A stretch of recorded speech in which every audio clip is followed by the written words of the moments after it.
I had been planning the hike for months, drawn by the lure of the remote peaks I had read about in travel journals and online forums. The trail I chose was far less frequented than the popular tourist routes. The maps labeled it as moderate, but I had read enough personal accounts to know that in reality, it demanded respect, careful planning, and self-reliance. The morning I set out, the air was crisp and cold, the kind that clings to the skin and seeps into the lungs with every deep breath. I had started early, aiming to cover as much distance as possible before the afternoon sun dipped behind the jagged ridges. At first, the trail was easy, winding through dense pine forests with the scent of damp earth and pine needles thick in the air. My boots sank slightly into the soft, moss-covered ground with each step. The forest was alive with the muted sounds of nature. Birds flitting between branches, the distant crack of twigs under small animals' feet, and the occasional rush of wind through the trees. It was peaceful, almost too peaceful, like the calm before a storm. As I climbed higher, the trail became less defined. Mossy rocks and exposed roots forced me to watch every step, my attention consumed entirely by the terrain. The incline steepened, and the forest thinned, revealing glimpses of the valley far below. The beauty of it was breathtaking, but I couldn't shake the feeling that I was being watched. I knew it was my imagination. Humans are wired to notice subtle movements, but the hairs on the back of my neck kept rising. By midday, I had reached a plateau where the trail forked. One path veered sharply to the left, following the natural contour of the mountain, while the other led up a steeper, rocky incline. I paused to catch my breath and take stock of my supplies. I had plenty of water and food, a first aid kit, and basic navigation tools, but cell service was already gone. If anything went wrong, I would be on my own. I chose the steeper path, thinking it would be quicker to the summit. I justified it as a challenge, but deep down I felt a flutter of anxiety. The rocks were jagged and loose, requiring careful placement of each foot. My legs burned, my lungs ached from the thin air, and sweat ran down my back despite the chill. The higher I climbed, the more precarious the trail became. At one point, I had to shimmy along a narrow ledge with a sheer drop on one side. A single misstep could send me tumbling down the slope. I gripped the rock with my hands, feeling every groove and crack beneath my fingers, and forced myself to move slowly, deliberately. I was halfway up when I noticed the first signs of trouble. A storm was moving in faster than I had expected. Dark clouds rolled over the peaks, blotting out the sun and casting the landscape in shades of gray. The wind picked up, howling through the crags and making the rocks slick with mist. I stopped and considered turning back, but the trail I had taken was already treacherous, and retracing my steps along the ledge would be just as dangerous. I pressed on, telling myself I could make it to the summit and descend safely on the other side. As the storm grew closer, rain began to fall, cold and sharp against my skin. The rocks became wet and slippery, and the wind threatened to knock me off balance. My boots slipped several times, forcing me to catch myself with my hands. Each movement was exhausting, both physically and mentally. The forest below was now hidden in a wall of gray, the valleys swallowed by fog and rain. I felt an intense isolation, like I was suspended between earth and sky with nothing but precarious stone beneath me. Suddenly, I heard the first crack of a falling rock. I froze, straining to see where it had come from, but the rain blurred everything. Another rock fell, bouncing off the slope a few feet from me. I realized with a jolt that the storm had loosened the rocks above. Every step I took now carried the risk of triggering a landslide. My heart pounded in my chest. I had to move, but every movement could be my last. I found a slightly sheltered outcrop and huddled beneath it, trying to catch my breath. The storm raged, pounding rain against my body, wind screaming around the jagged peaks, and the occasional echo of rockfall reverberating through the mountains. My clothes were soaked, my boots waterlogged, and my fingers numb. I tried to stay calm, thinking through my options. Climbing higher seemed almost impossible now. Descending the ledge I had climbed felt equally dangerous.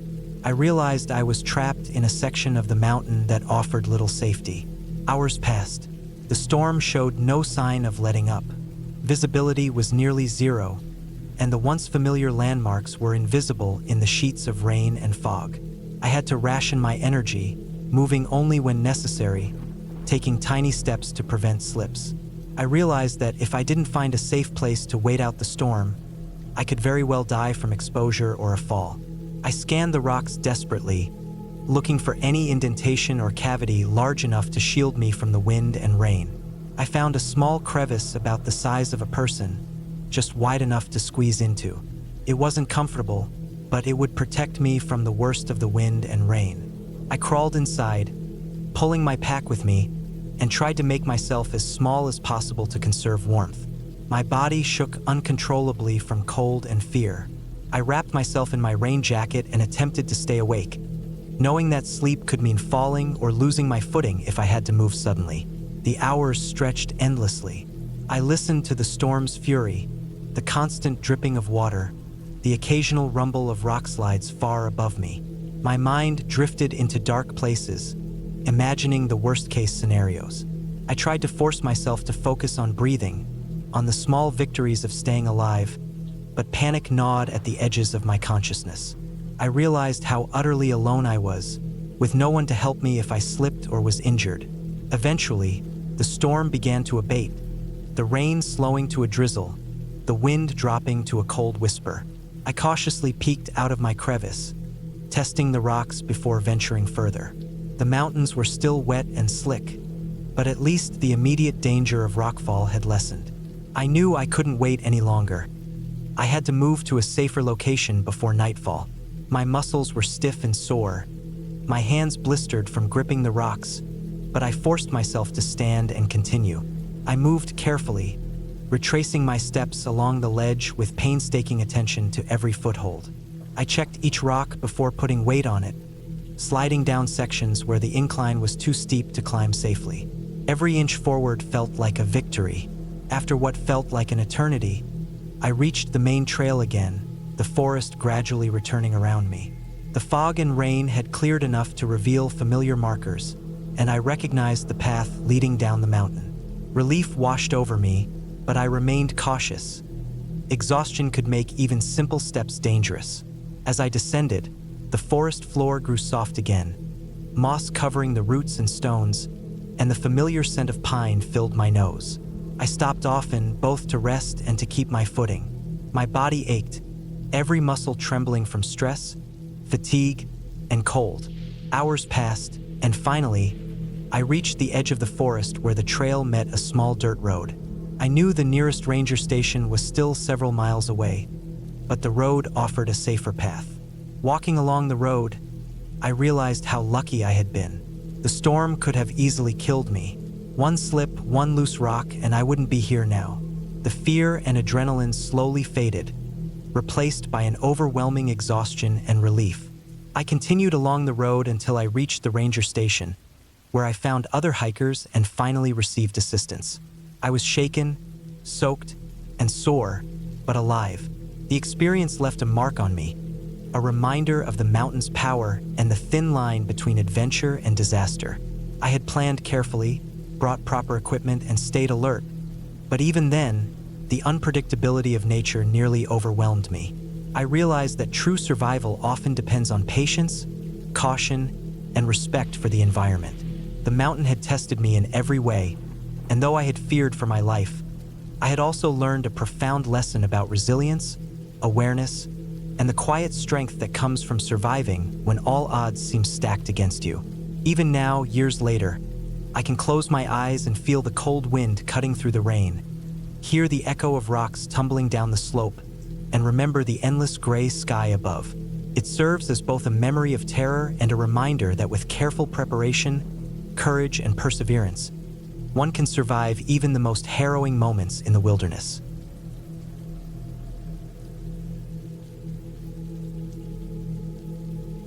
I had been planning this hike for months. The idea came to me at first like a simple challenge, something to push my limits, to get away from the constant noise of life in the city. I wanted to find a trail that few people ever used, something remote, something that felt dangerous even if it wasn't deadly. The maps suggested a network of old trails winding through the mountains at the edge of the forest reserve. None of them were maintained, according to the notes scribbled in the corners, and the forest itself had a reputation for being unforgiving to anyone unprepared. I had my backpack, my boots, and my usual hiking gear, and I was careful to pack extra food and water, a first aid kit, and a flashlight. The weather had been stable for a week, clear skies, mild temperatures. It felt perfect, or as perfect as the wilderness ever gets. I started early in the morning, leaving before the sun had fully risen. The air was crisp, the kind of cold that makes your lungs feel sharp when you take a deep breath. The first few miles were easy. The trail was overgrown, but still visible if you paid attention. The undergrowth brushed against my legs, the occasional thorn tearing at my pants. Birds moved through the canopy above, their movements visible as shadows in the light that filtered through the leaves. I was alone, and that was exactly what I wanted. The solitude was intoxicating at first. There's a difference between city loneliness and forest solitude.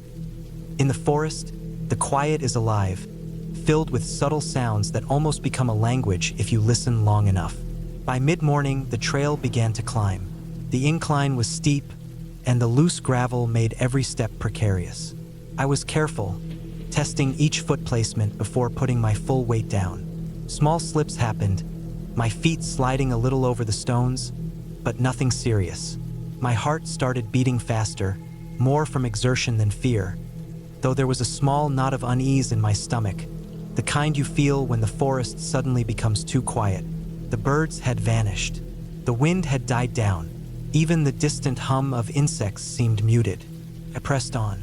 Around midday, I reached a narrow ridge, exposed on one side to a sheer drop. The view was incredible, mountains rolling into the distance, a river glinting far below. But the ridge was dangerous. One wrong step and it would have been over. I kept my weight low, my hands brushing against the rough rock to maintain balance. It was slow going. My boots left marks in the dust, and I could see the faint evidence of animals that had passed before me. A fox trail, a bird's footprints, maybe a small deer. It was around this point, somewhere between the ridge and the next forested section, that I first realized I might not be alone. I told myself it was just my mind playing tricks, but then I heard it.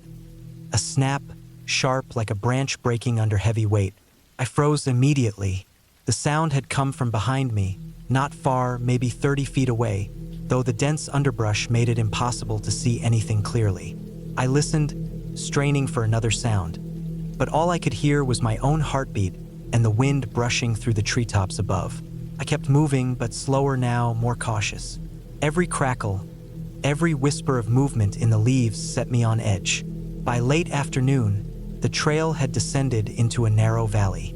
The sunlight was fading, filtered through thick trees that seemed to close in on either side. Here, the trail became less defined. Rocks and roots broke through the dirt, and a small stream crossed the path.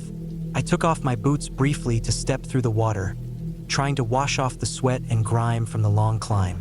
But the water was cold, icy even, and it took everything in me not to hurry through. My hands shook from the cold, and the shadows around me deepened as the sun dipped lower behind the mountains. Then I realized I had no idea exactly where I was. The map had trails marked, but not landmarks that I could recognize. I was supposed to follow a fork in the stream that led to an old logging road, but the fork was not obvious.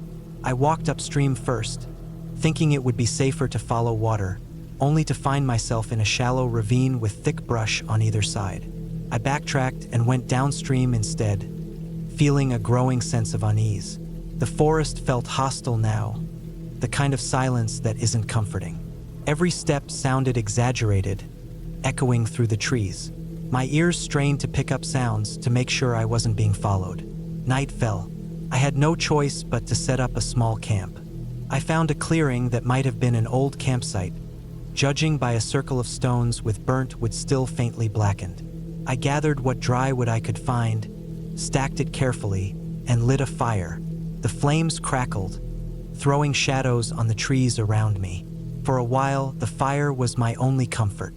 I ate some of the food I had brought, jerky, granola bars, dried fruit, while keeping one eye on the dark forest. Every rustle, Every sigh of wind seemed amplified. I could feel myself tensing with each sound, imagining things that probably weren't there. Around midnight, I was woken by a sound I couldn't ignore.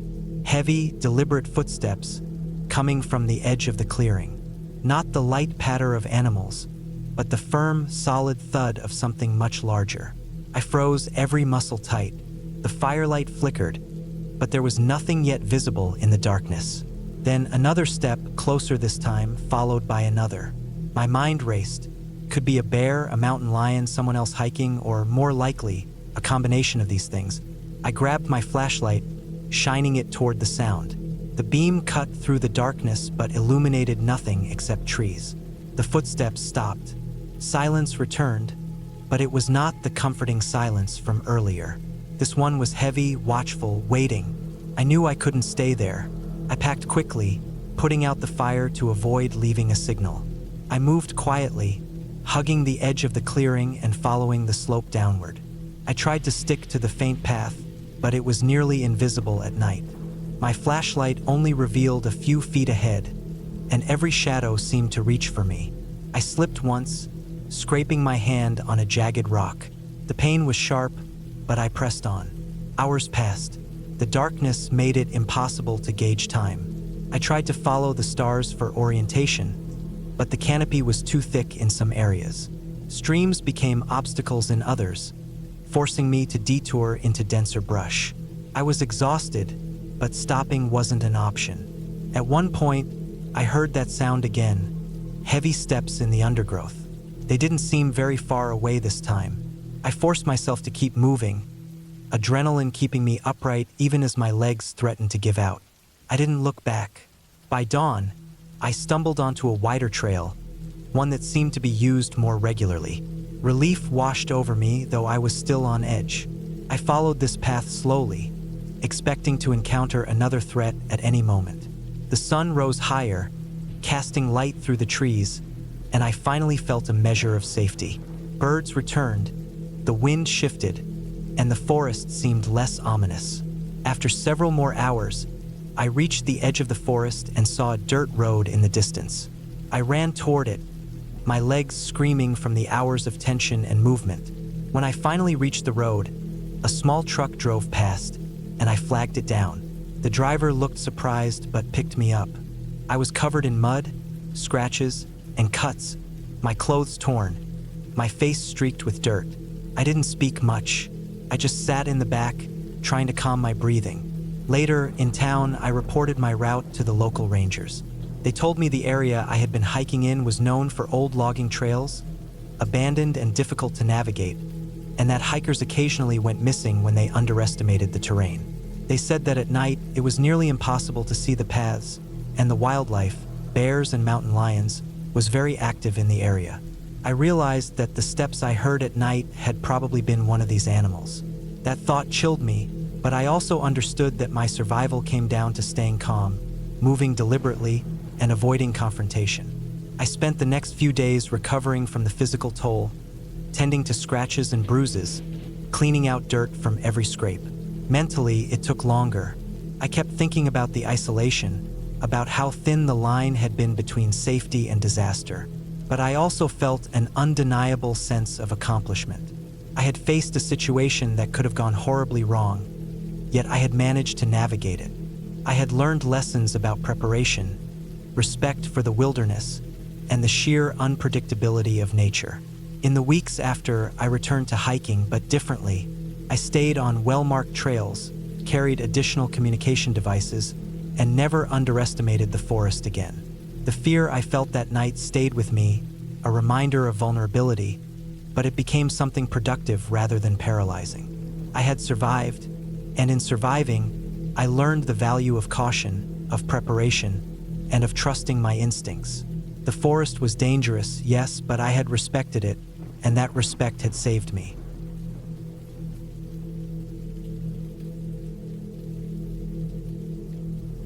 I had planned this hike for months, meticulously studying maps, checking weather patterns, and timing the journey to avoid any real trouble. It was supposed to be a solo trip into the backcountry, something to get me away from the constant hum of daily life and into a wilderness where I could be entirely self-reliant. I left early in the morning, when the air was crisp, and the sun was just beginning to push through the mist that hovered over the valleys. The trailhead was nearly deserted, a small clearing with a weathered wooden sign marking the start of the path. I tightened my backpack straps, checked my gear one last time, and stepped onto the narrow dirt trail. The first few miles were deceptively easy. The path wound along a gentle incline, lined with tall pines and scrubby bushes. Birds called intermittently, and the rustling of small animals moving through the underbrush created a kind of rhythmic background to my steady footfalls. I kept my pace moderate, knowing that the terrain would eventually get more challenging. The air smelled of wet earth and pine sap, a scent that always calmed me, made me feel rooted in the world. My backpack felt heavy at first, but the weight was manageable, a constant reminder of the supplies I carried. Water, food, a first aid kit, a flashlight, extra clothing, a map, a compass, and a small multi-tool. I had planned for every possibility, at least in theory. After several hours, the trail began to climb more steeply. The trees thinned, replaced by scrub and jagged rocks. My legs burned, but I welcomed the effort, feeling a strange satisfaction in the way my body responded to exertion. The sky had started to turn a pale gray, and a fine drizzle had begun, settling onto my jacket and forming small, cold droplets on my neck. The rocks beneath my boots were slick, and I slowed my pace, deliberately planting each foot carefully. Somewhere off to my right, a creek gurgled, tumbling over rocks and creating little waterfalls that shimmered in the diffuse light. I paused to take a sip of water and adjust my pack, listening to the constant whisper of the stream. Hours passed, and the drizzle turned into a persistent rain. The trail became muddier, the rocks increasingly treacherous. I reminded myself constantly to pay attention to every step. I had hiked in bad weather before, but something about this trail felt different.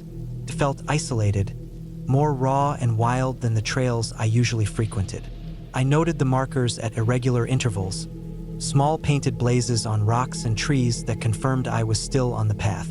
But there was a creeping feeling of unease I couldn't shake, a quiet awareness that even the best planned hike could go wrong in this kind of weather.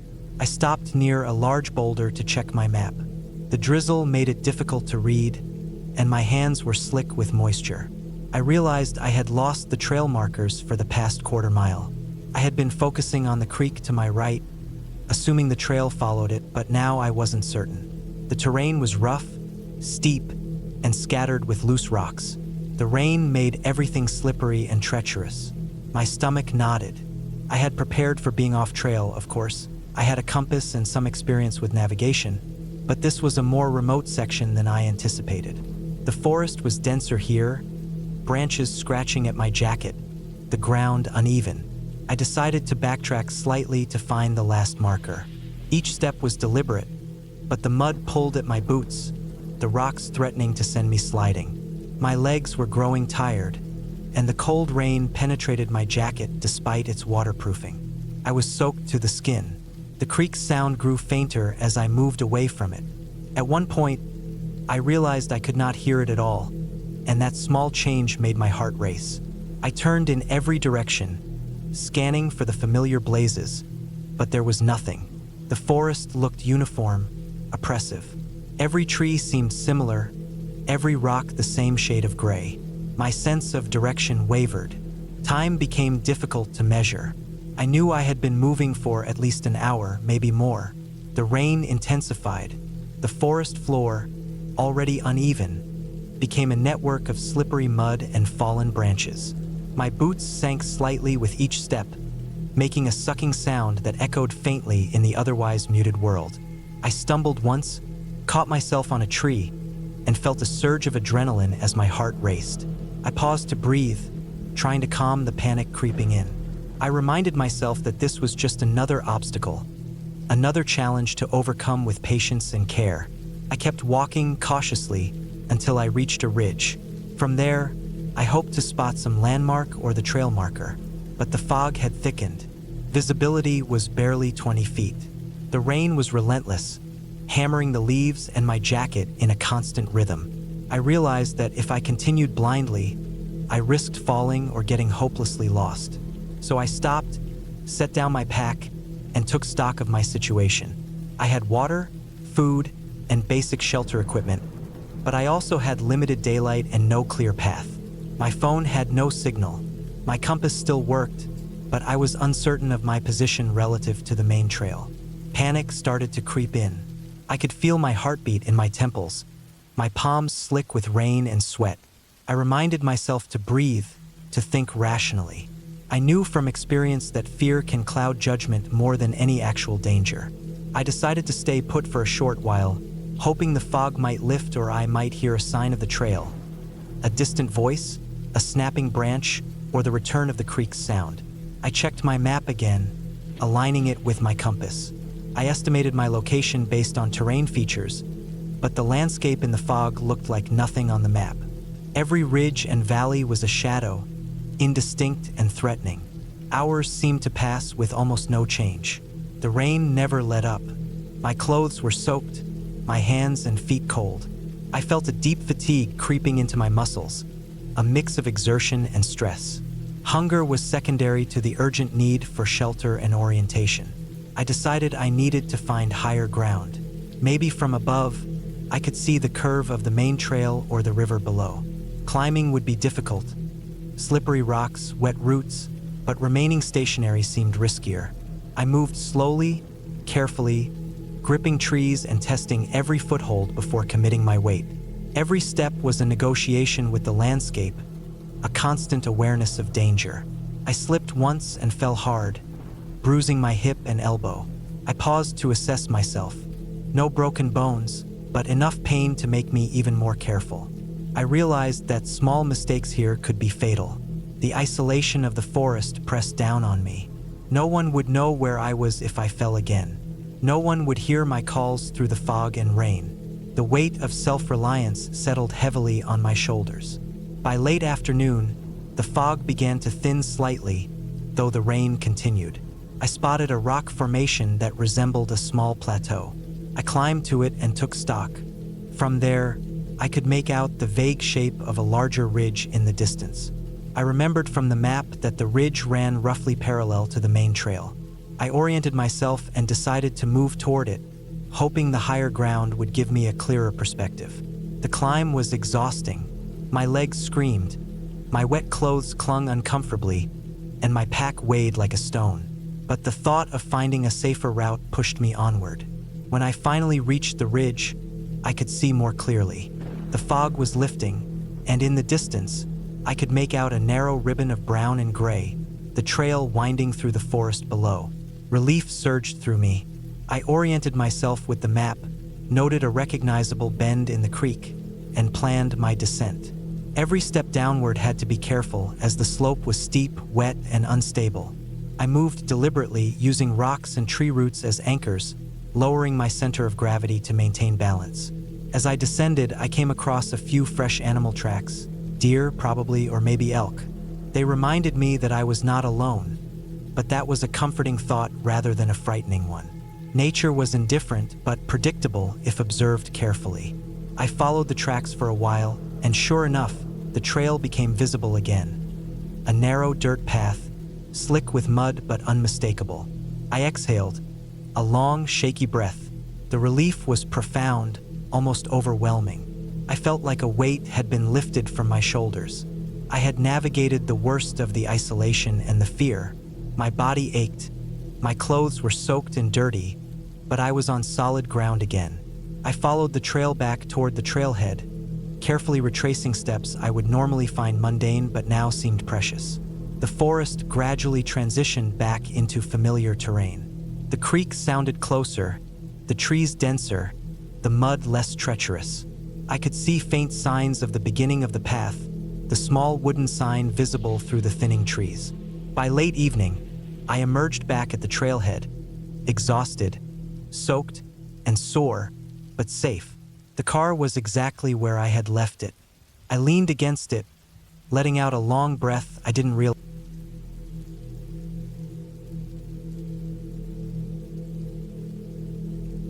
I had always been drawn to hiking in remote places, not the crowded trails with people snapping pictures and playing music, but the kind of trails where the forest swallowed the sounds of the outside world and you could feel the isolation pressing against your senses. That morning, I woke up before dawn. My backpack was already packed the night before.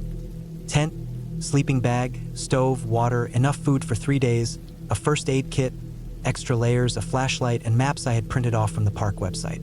I wanted to hike a trail I had never attempted before, a loop in the northern ridge of the mountains that promised steep climbs and dense forest.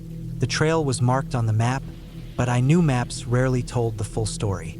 The sky was still dark when I left my small rented cabin near the trailhead. The air was crisp, filled with the smell of wet pine and dirt. I parked my car at the empty lot and double-checked my gear. Every strap and zipper was secured. I started walking just as the first hints of light were breaking through the horizon. The path initially was easy, a gentle incline through pine trees that smelled sweet and earthy.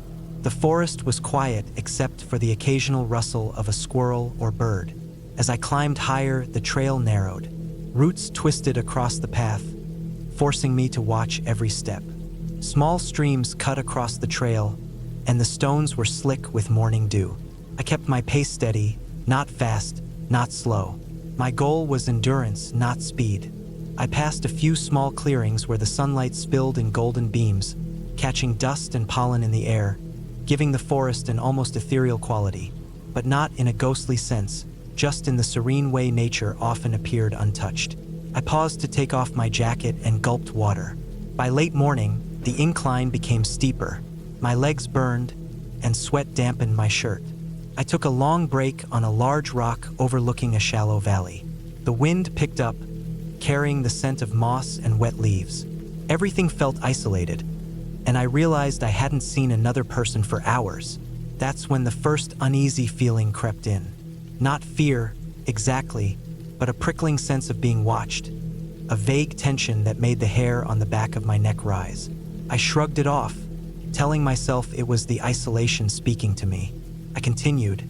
The trail became almost vertical in some parts, jagged rocks protruding at odd angles. My hands scraped against the rough stone as I climbed, and my boots slipped on loose gravel. I had packed gloves, but I didn't wear them. I needed a better grip. By noon, clouds had begun to gather overhead. The wind was sharper now, biting through my damp clothes. I considered turning back, but I wanted to reach the ridge before the weather worsened. The trail soon split in an area I didn't recognize. I checked the map multiple times. According to my navigation, I was supposed to go left, but both paths looked equally treacherous. I hesitated, my heart rate rising, not from exertion, but from uncertainty. I chose left, reasoning that the right path seemed to descend, which didn't match the loop I intended. The trees grew thicker, the underbrush denser, and soon I was struggling to push branches out of the way. I noticed animal tracks, probably deer, but some seemed larger, not quite like anything I'd seen in the area. I reminded myself that bears lived here, and while encounters were rare, they were possible. By early afternoon, the clouds had thickened, and a light drizzle began. The wet leaves made every step uncertain. The path was disappearing under fallen branches and puddles. My map suggested a clear route, but the trail markers were either missing or obscured. Panic started to simmer under the surface. I told myself to stay calm, to think logically, to track the direction with my compass. But the more I moved, the more the forest seemed to close in. The drizzle became heavier, soaking through my jacket. My backpack felt heavier with every step, the water in my bottle sloshing around as if mocking me. Around mid-afternoon, the sun disappeared behind a wall of gray clouds. I knew the temperature would drop sharply once I lost daylight completely. I realized I might be off the main trail. My compass suggested I had drifted slightly east, but the thick forest made it impossible to see any landmarks. I tried to retrace my steps, but every bend seemed unfamiliar. Anxiety gripped me. My breathing became shallow. I began calculating the possibility of staying put versus continuing.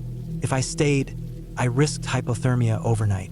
If I moved, I risked getting even more lost. By late afternoon, visibility dropped due to fog settling among the trees.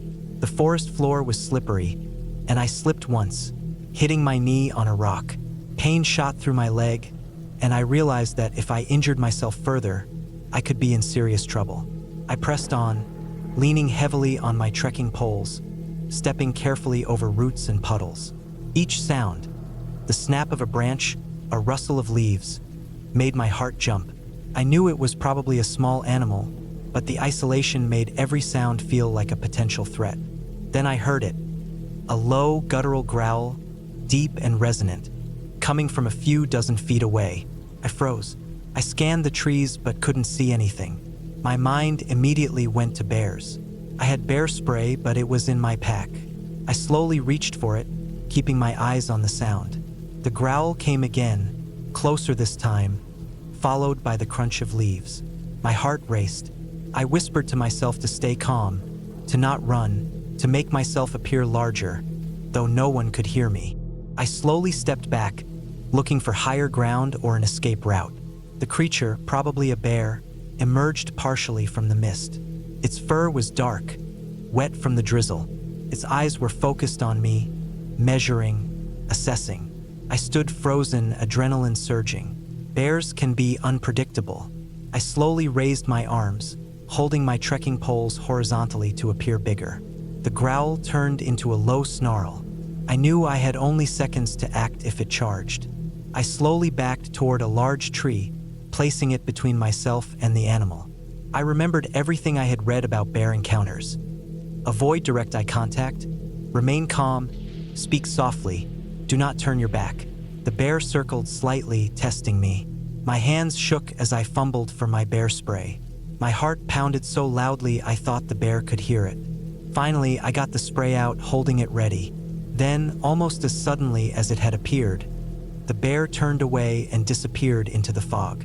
My legs trembled uncontrollably, and I realized that even with my adrenaline, I couldn't stay on the trail like this. I needed to find a safer, clearer area. I began moving slowly, carefully, toward what I hoped was the ridge. Each step was deliberate. I checked my map and compass repeatedly, trying to stay oriented. After an hour of tense navigation, I emerged into a small clearing on a gentle slope. The fog was thinner here, and I could see a distant ridge through the mist. I realized I could make for that higher ground, which would give me a better sense of direction and a safer position. Night was approaching fast. I set up my tent in the clearing, securing it against the wind and rain. Inside, I pulled off my wet clothes and layered up. My heart was still racing, and I was shaking from the cold and stress. I ate a small meal, trying to calm myself. I thought about the bear, about how close I had come to a dangerous encounter. I checked my map one last time, plotting a clear route for the morning. I knew I would have to backtrack to the main trail, but for now I needed rest. I spent a restless night, listening to the rain, the wind, and distant animal sounds. Every snap of a branch made me tense, but I stayed in my tent, reminding myself I was safe. When dawn came, I felt exhausted but determined. I packed slowly, checking each strap and item, making sure nothing was left behind. By mid-morning, I began moving toward the ridge I had spotted. The forest was still wet, but the morning light gave me confidence. I stayed aware of every sound, moving carefully over rocks and roots. After several hours, I finally spotted the main trail in the distance. Relief washed over me. The familiar markings reassured me I was back on track. I followed the trail down carefully, stopping frequently to rest and drink water. By late afternoon, I reached the trailhead parking lot. My car was exactly where I had left it. I sat inside for a long time, letting the warmth seep into my bones, and reflected on the hike. I had been pushed to the limits, physically, mentally, emotionally, but I had navigated through isolation, bad weather, and a dangerous wildlife encounter. I realized that preparation, patience, and calm thinking had kept me safe. Driving back, I felt a mix of exhaustion and satisfaction. The mountains had tested me, shown me my vulnerabilities, and reminded me that nature could be unforgiving. But I had survived, not by luck, but by careful planning, observation, and persistence. That day, the forest had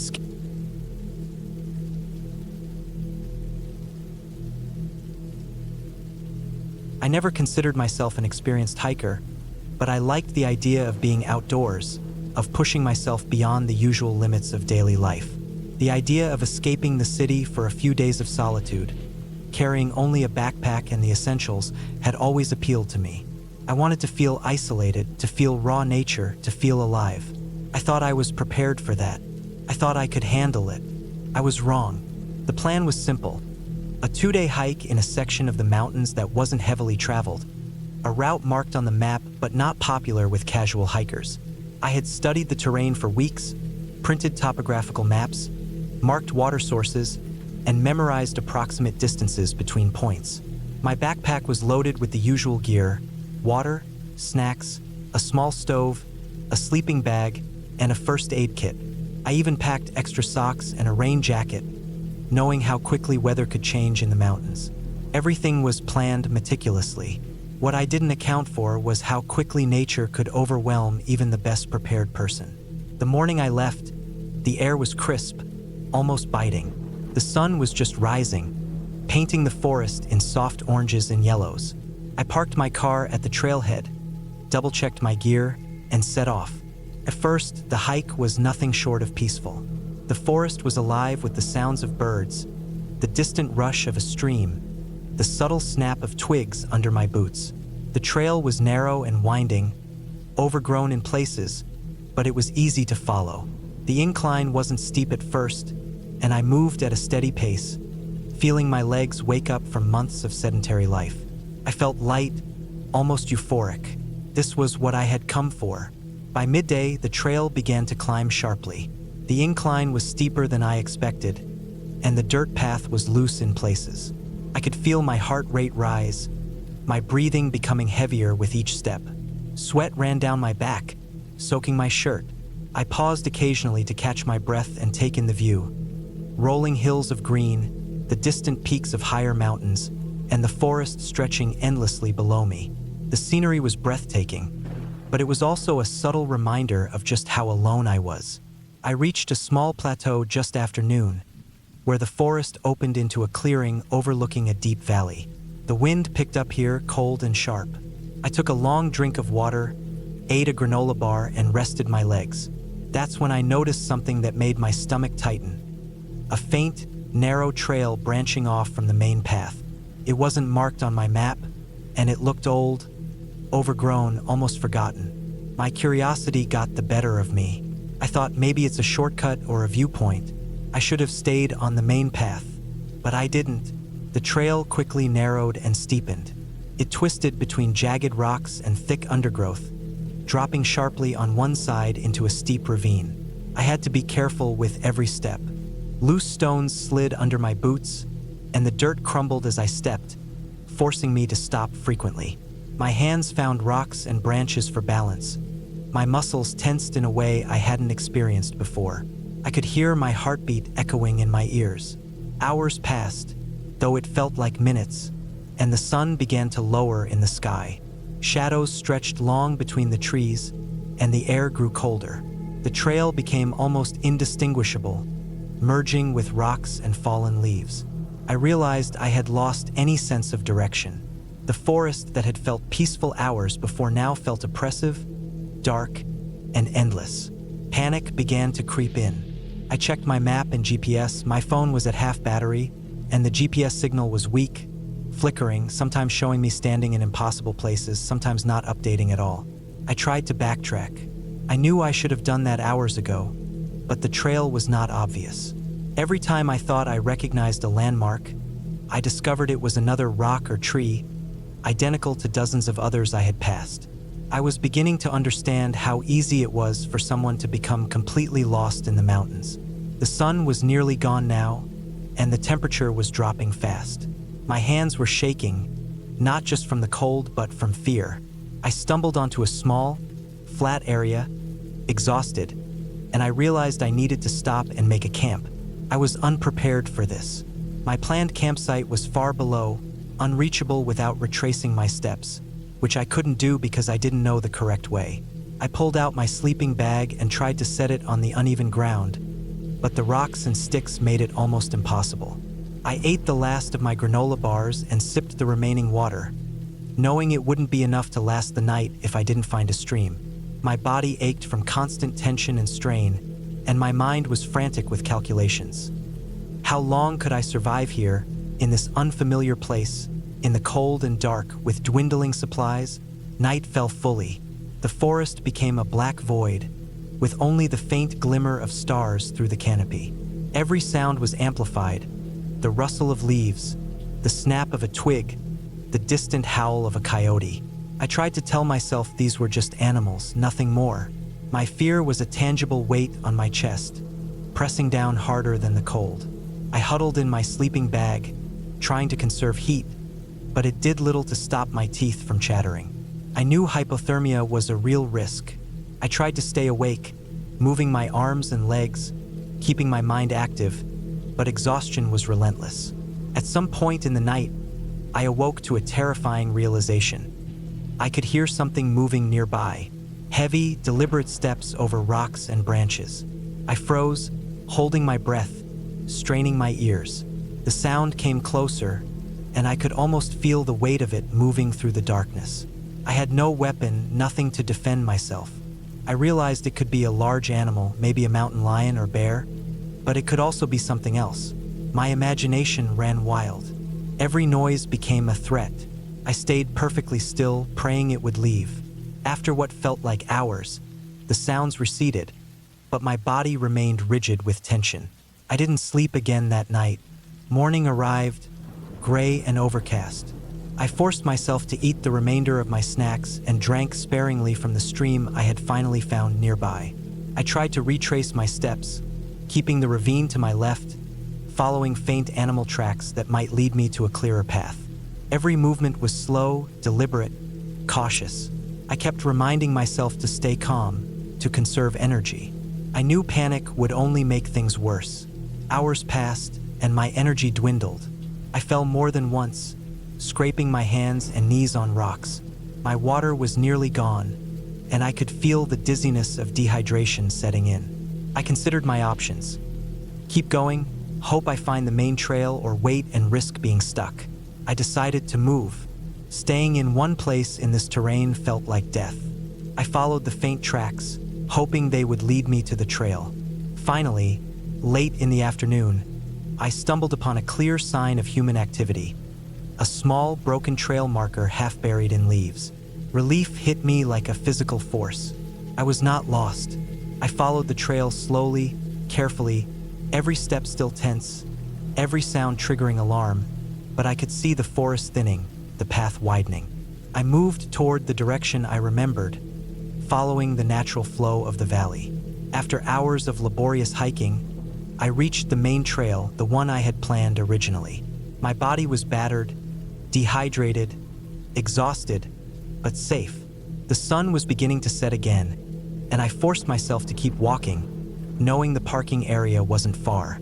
Eventually, I emerged from the forest, my legs trembling, my shoes caked in mud, my backpack torn in several places. My car was there, exactly where I had left it. I collapsed into the driver's seat, drained beyond comprehension. I didn't feel victorious. I didn't feel triumphant. I felt like I had been given a second chance. I drove home slowly, every bump on the road jarring my sore muscles, my mind replaying every detail of the previous day and night. I kept thinking about how close I had come to disaster, how a single wrong turn, a single moment of poor judgment, could have cost me everything. I knew I had underestimated nature, underestimated my own limits, and yet I also felt a strange, sobering respect for it. The mountains were beautiful, yes, but they were indifferent to me, to my plans, to my fears. That night, after a long shower and a warm meal, I lay in bed unable to sleep for hours, my body finally relaxing, my mind replaying the lessons I had learned. I realized I had been reckless, but I had survived. I knew that if I returned to the mountains, I would do so differently, better prepared, with respect for the power of isolation, weather, and terrain. I promised myself that I would never let overconfidence lead me into danger again. I learned that survival in the wild was as much about patience, caution, and humility as it was about physical strength. It was a long time before I hiked alone again, and when I did, I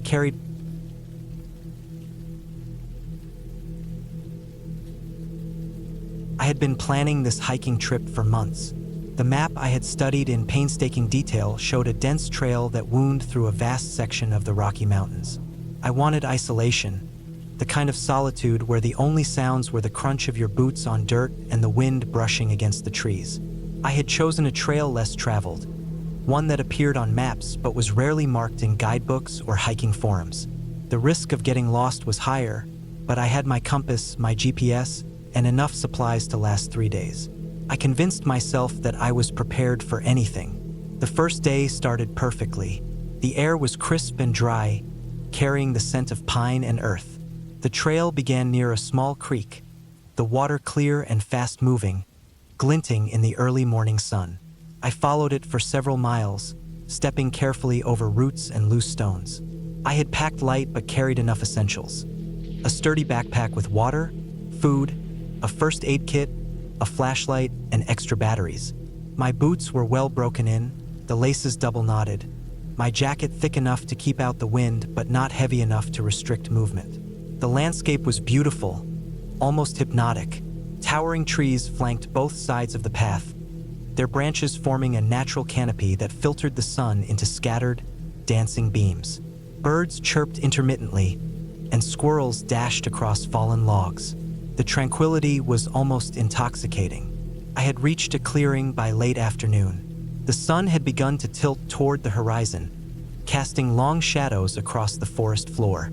I decided to set up a small camp to rest for a couple of hours, eat a snack, and hydrate. I found a flat stretch of ground, cleared some leaves and small branches, and set my pack down. I took out a sandwich and a bottle of water, eating slowly, watching the shadows grow longer. The forest was calm, too calm. I didn't see anyone else, and no signs of human presence were evident. It was perfect in a way that made me uneasy. After eating, I checked my map and compass. I had a waypoint marked that I wanted to reach before nightfall, a ridge that promised an incredible view of the valley below. I packed up, adjusted my pack straps, and began hiking again. The terrain was steeper now, rocks jutting out from the trail, roots snaking underfoot. My heart rate increased, partly from exertion, partly from the excitement of reaching the ridge. I followed the GPS coordinates, trusting the device more than the trail markings, which were sparse and worn. As I ascended, the forest grew denser. The light dimmed beneath the canopy, and the air became cooler and damper. Small patches of fog began to cling to the ground and the tree trunks.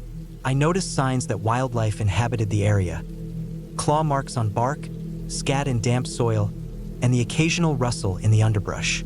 Nothing major, but enough to keep me alert. I paused frequently, catching my breath, drinking water, and listening. The forest felt alive, but not in the comforting way it had earlier. There was an edge to it, an unpredictability. By the time I reached the ridge, the sun had almost disappeared behind the mountains. I stopped for a moment to catch my breath and enjoy the view. The valley below was dark, shadowed by trees and rock formations. A river wound through it, glimmering faintly as the last sunlight caught the water. I took a few pictures, storing them in my mind as well as on my camera, feeling a surge of accomplishment. I was alone up here, completely removed from civilization, and it was exhilarating. I began to descend the ridge, knowing I needed to find a suitable place to set up camp for the night. The trail became less defined, and I relied heavily on the GPS. It was then that I noticed the first sign that something was wrong. I had followed a small, barely noticeable trail for about 20 minutes when I realized the GPS waypoint I had been heading for seemed further than expected. I stopped, double-checked my location, and realized I had made a small miscalculation in the steep, winding terrain. I could see a faint trail ahead, but it was unclear whether it connected to the main route. I decided to continue cautiously. The path narrowed and became more treacherous. Loose rocks and wet soil made every step uncertain. I slowed my pace, placing each foot carefully. After another half hour, I reached a small stream, its water murky from the forest floor. I paused, considering setting up camp near it, but I quickly dismissed the idea. The ground was too soft, and the incline made it unstable. I needed higher, flatter ground. The light was fading rapidly now. I switched on my flashlight, illuminating only a few feet ahead. The forest felt oppressive in the darkness, each tree casting long, spindly shadows. I could hear my own breathing and the occasional snap of a branch underfoot. Then, the first truly unnerving moment occurred.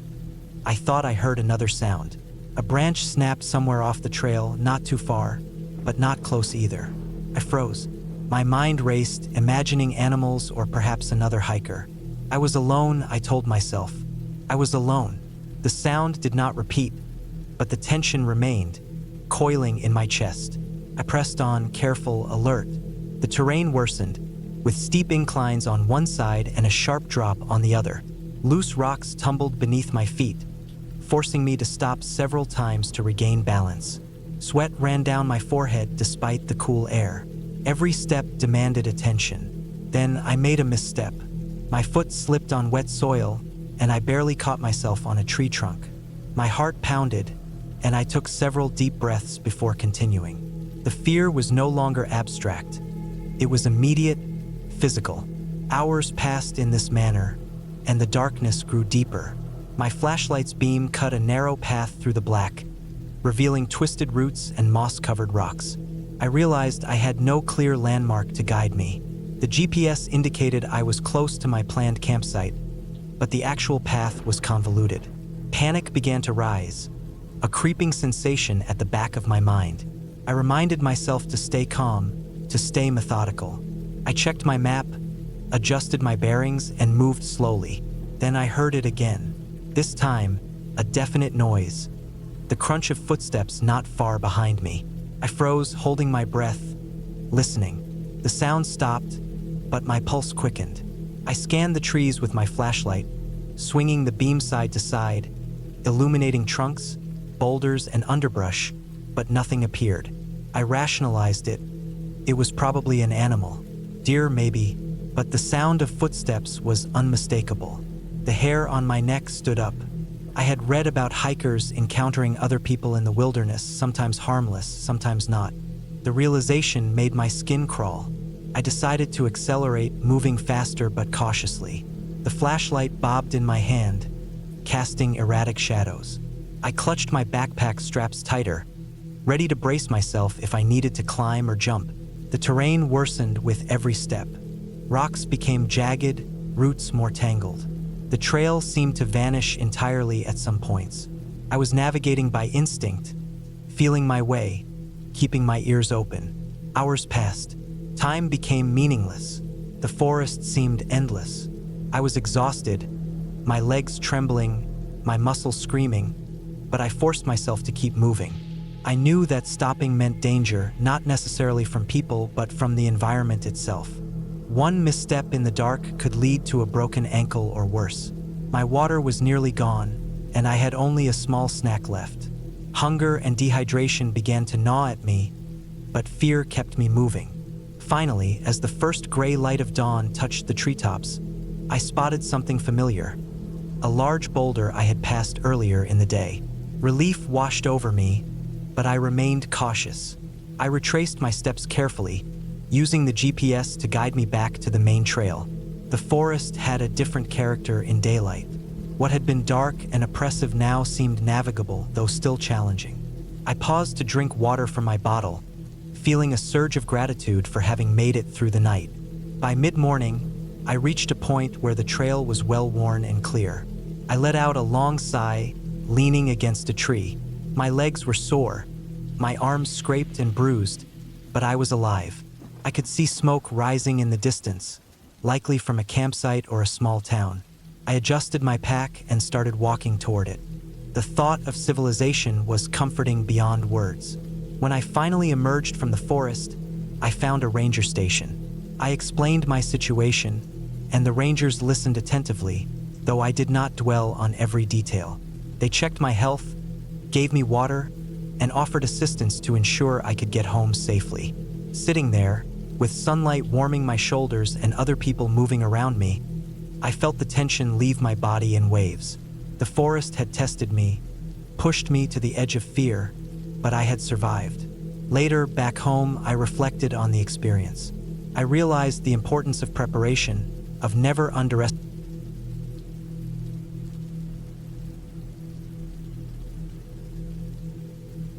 I had been planning this hike for months, ever since I first laid eyes on the map of the remote ridge that cut through the northern stretch of the mountain range. The trail was little known, marked only by faint lines on old topographical maps and a few sparse online posts by hikers who had ventured through years before. I wanted solitude, something raw, something that would push me to feel the weight of isolation. I was prepared, or so I thought. I packed my gear meticulously. A strong backpack with reinforced straps, a tent with a rain cover, a sleeping bag rated for sub-zero temperatures, extra layers of clothing, a portable stove with enough fuel for 5 days, a first aid kit, water purification tablets, and enough dehydrated food to last a week. I also carried a detailed map, compass, GPS device, and a small, reliable flashlight with extra batteries. I double-checked everything before leaving, feeling the excitement of the unknown pressing against the edges of my mind. The first day of the hike was uneventful. The trail began near a small parking area at the base of the ridge, surrounded by thick pine forest. The sun had barely risen, sending long rays of gold through the trees, and the air was crisp, smelling faintly of damp earth and pine needles. I moved steadily, taking care to note the trail markers, which were occasional carved notches on trees or stones stacked near the path.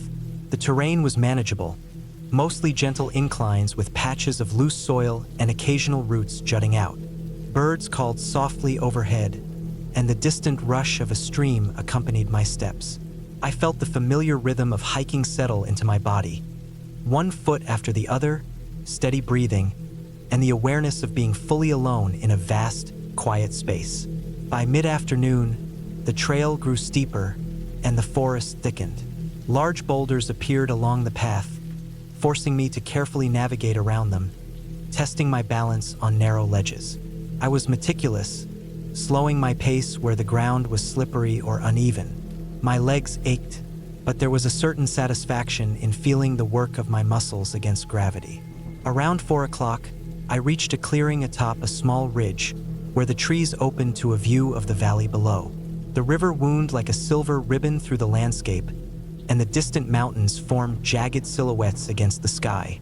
I paused to rest, drinking water and eating a small portion of my lunch. The solitude felt refreshing, almost sacred. I was alone but not lonely, at least not yet. I decided to set up camp near a patch of flat ground surrounded by large pines, sheltered from the wind. I pitched my tent carefully, securing the stakes deep into the ground and checking the rain cover despite the clear sky. I gathered dry twigs and branches for a fire, and soon the smell of burning would mix with the forest air. I cooked a simple meal of rice and dehydrated vegetables and ate slowly, savoring the silence. As the sun dipped below the horizon, the forest darkened, and shadows stretched long and thin between the trees. The sounds of the forest intensified. The occasional snap of a twig, the distant call of a night bird, the rustle of small animals in the underbrush. I crawled into my sleeping bag, thinking I would rest easily, but sleep came fitfully. I could not shake the sense that I was being watched, a subtle awareness that my solitude made me vulnerable. The second day began with heavy fog. I packed up my camp in the dim light, the wet air clinging to my clothes and backpack. The fog made it difficult to see more than a few meters ahead, and I had to rely on my map and compass to stay on the trail. The path led me into a denser section of the forest, where fallen logs and thick undergrowth slowed my progress. The ground was damp and slippery, and I slipped once, scraping my forearm on a rock. The minor injury stung, but it reminded me to pay attention. Hours passed slowly. My water ran low, and I rationed it carefully, taking small sips to keep from dehydrating. I found a small stream, murky and slow-moving, and used my purification tablets to make it safe for drinking. The fog persisted, muting the sounds of the forest and making the trees appear like shadow giants looming around me. The isolation was heavy, pressing against my mind in a way that was more psychological than physical.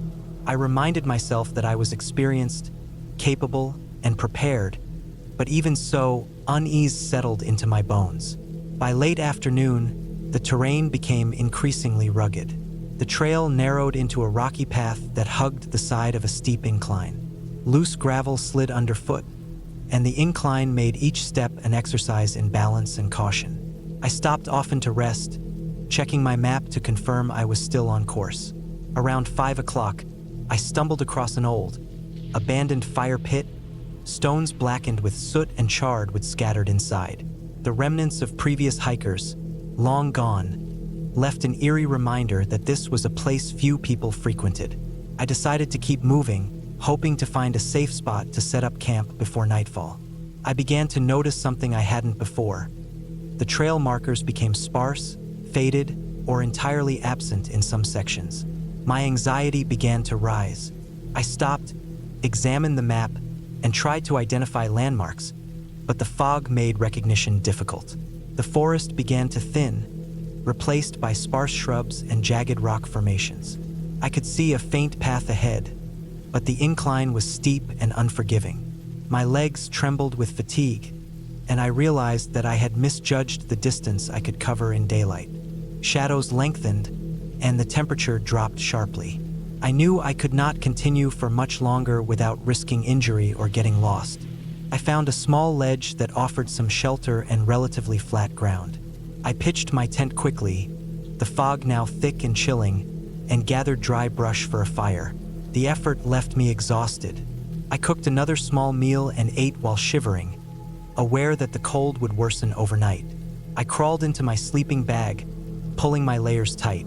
Sleep came in fragments, broken by the wind gusting through the rocks and the occasional distant noise of something moving in the forest. The third day began with the fog still hanging thickly over the mountains. Visibility was minimal, and I debated whether to attempt the ridge or wait for clearer conditions. Waiting seemed safer, but my food and water were running low, and I needed to make progress. I packed cautiously, checking every strap, every piece of equipment. I started climbing, navigating the narrow, rocky path slowly and deliberately. My muscles screamed with effort, my legs trembling with fatigue and fear. Around midday, I slipped on a loose rock, catching myself on the side of the incline, scraping my hand and knee. My adrenaline surged, and I took a long moment to regain composure. This was the reality of isolation. One misstep could become catastrophic. As I climbed higher, the wind picked up, cold and sharp, cutting through my layers. I kept moving, each step a careful calculation, each placement of my foot deliberate and precise. The ridge offered no comfort, only exposure. There was a moment when I realized that if I continued, I would have no shelter, no protection from the wind or the possibility of rain. My mind raced, calculating distances, potential dangers, and options. The rational side of me urged caution, but the stubborn part demanded progress. I pressed on, my body aching, my hands raw from gripping rocks and branches. By late afternoon, I reached a point where the trail split ambiguously. The markers were gone entirely. One path seemed to follow the ridge, narrow and exposed. The other sloped into a rocky ravine with sparse vegetation. I knew that staying on the ridge was dangerous given the weather and my fatigue, but descending into the ravine carried unknown risks. I chose the ravine, moving slowly, testing each foothold, avoiding loose stones. The descent was grueling, my legs trembling with effort, every step a negotiation with gravity. I felt the sharp sting of fear in my chest, but also a strange clarity. My senses were heightened, every sound, movement, and texture magnified. I realized that survival was about patience, careful observation, and respect for the terrain. Hours passed, and I finally found a small, sheltered alcove where I could set up a temporary camp. It was not ideal, but it offered some protection from the wind. I gathered small stones to create a makeshift barrier around my tent, attempting to shield it from gusts. My hands were trembling, not just from cold, but from exhaustion and tension. I cooked a meager dinner, eating silently and carefully rationing my remaining food. The night stretched long and cold. Sleep came in shallow waves, punctuated by the sound of rocks shifting somewhere above me and the occasional distant animal call. I stayed alert, knowing that one wrong move in my fatigue could lead to injury or worse. On the fourth day, the weather cleared slightly and visibility improved. I examined the map carefully, tracing my path and estimating distance to the nearest recognizable point on the trail. I realized I had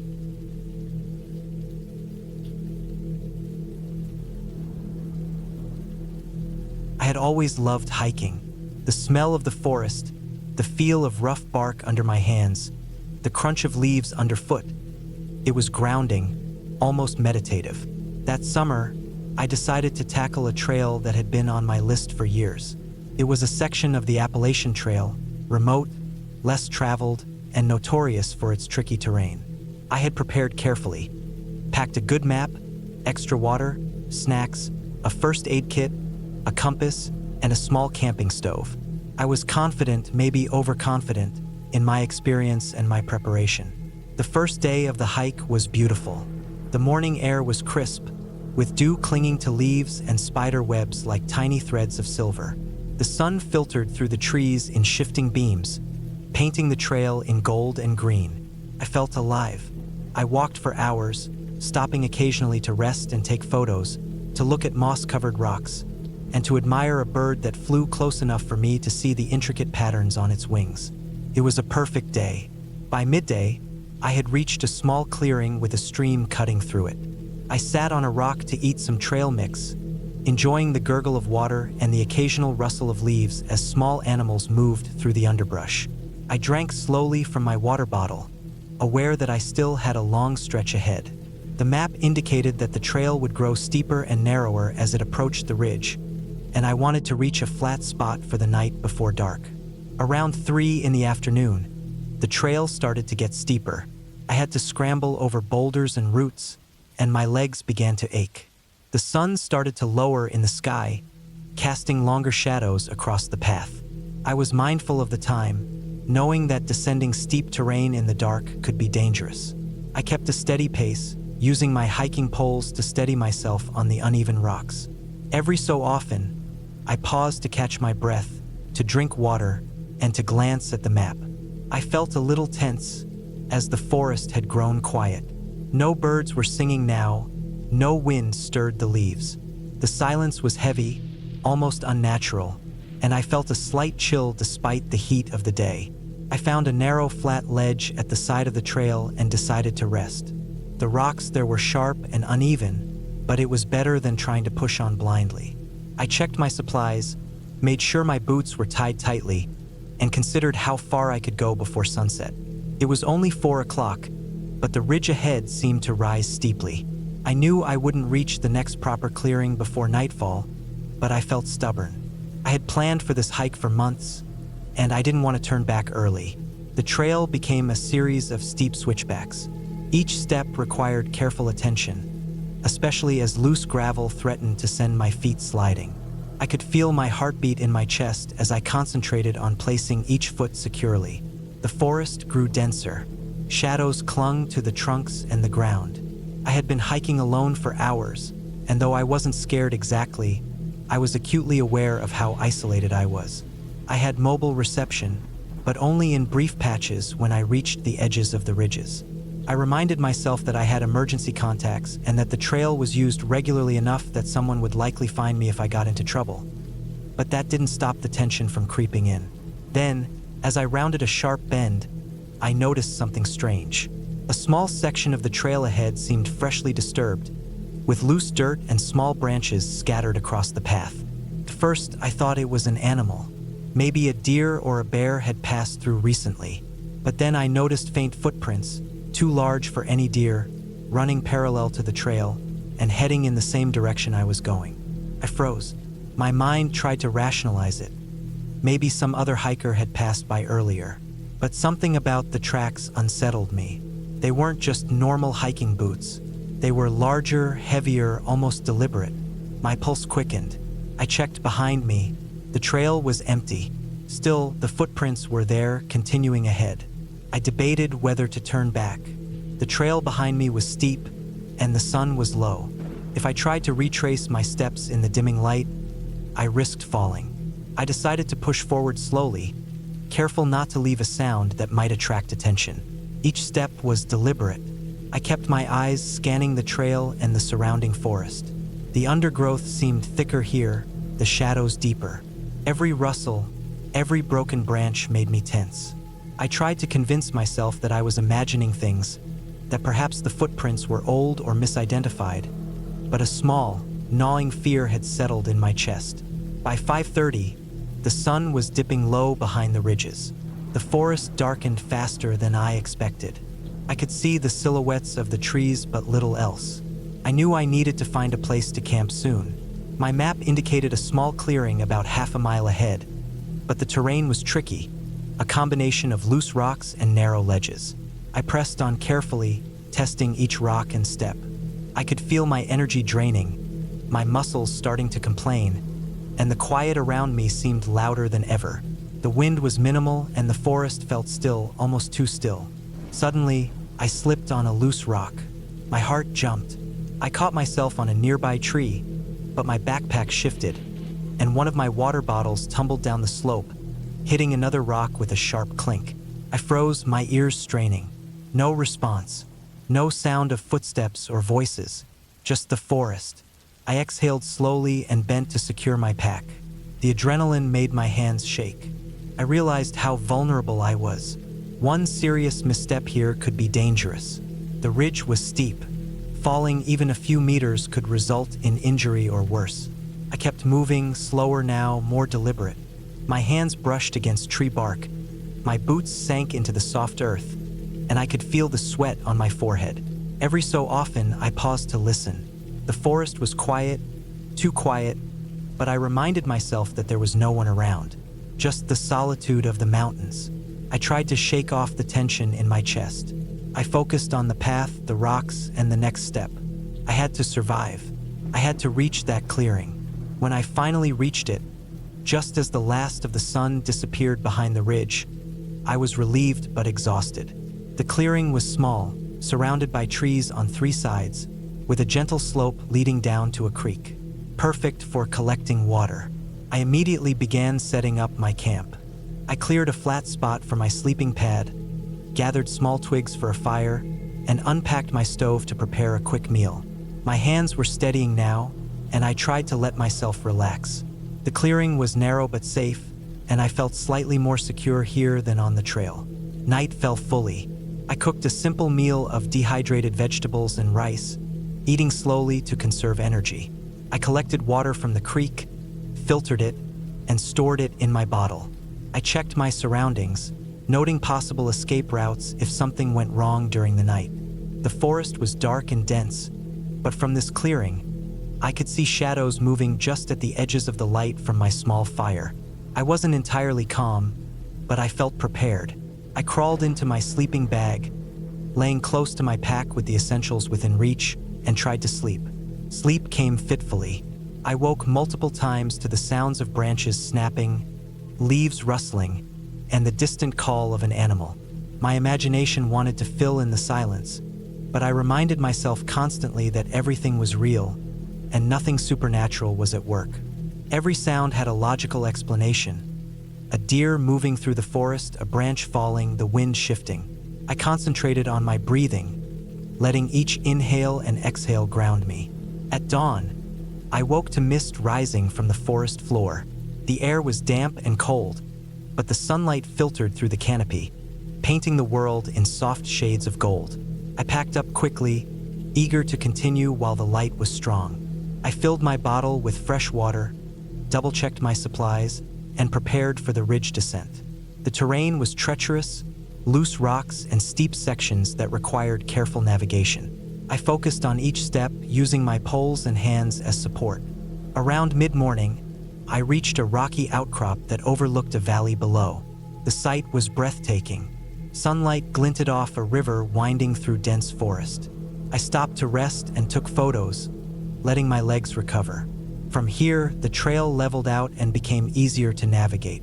I could hear the faint sound of hikers in the distance, signaling the end of the remote section of the trail. Relief and exhaustion mingled as I picked up my pace. By early afternoon, I had descended completely and reached a well-marked trailhead where other hikers were resting and enjoying the sun.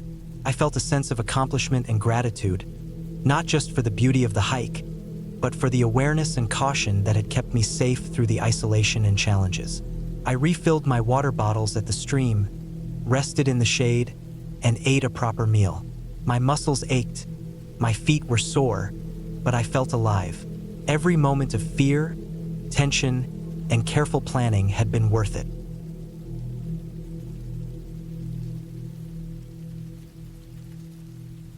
I had been planning the hike for months, spending hours poring over maps, checking weather reports, and making sure I had all the right gear. The trail I picked was in a mountainous region far from any town, known for its steep cliffs, dense forest, and isolated terrain. I liked the solitude and the challenge, and I thought I was ready for whatever nature could throw at me.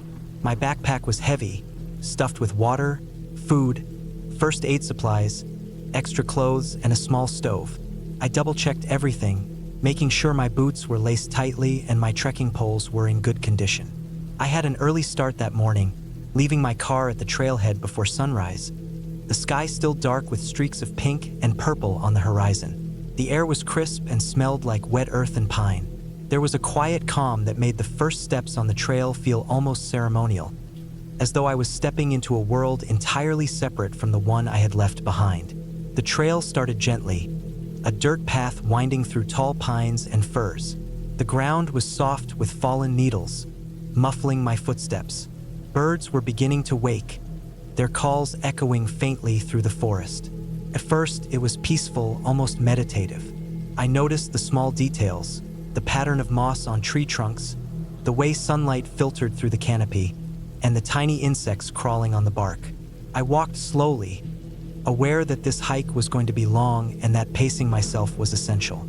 After about 2 hours, the trail started to rise more steeply, climbing a series of switchbacks that twisted along the mountainside. My legs began to ache, my breathing grew heavier, and sweat soaked through the back of my shirt despite the cool morning air. I stopped occasionally to rest, taking sips of water and letting my eyes wander over the view. From higher up, the valley below looked tiny and distant, a patchwork of green and brown. The wind carried a faint scent of wildflowers and damp soil, mixed with the sharper smell of pine resin.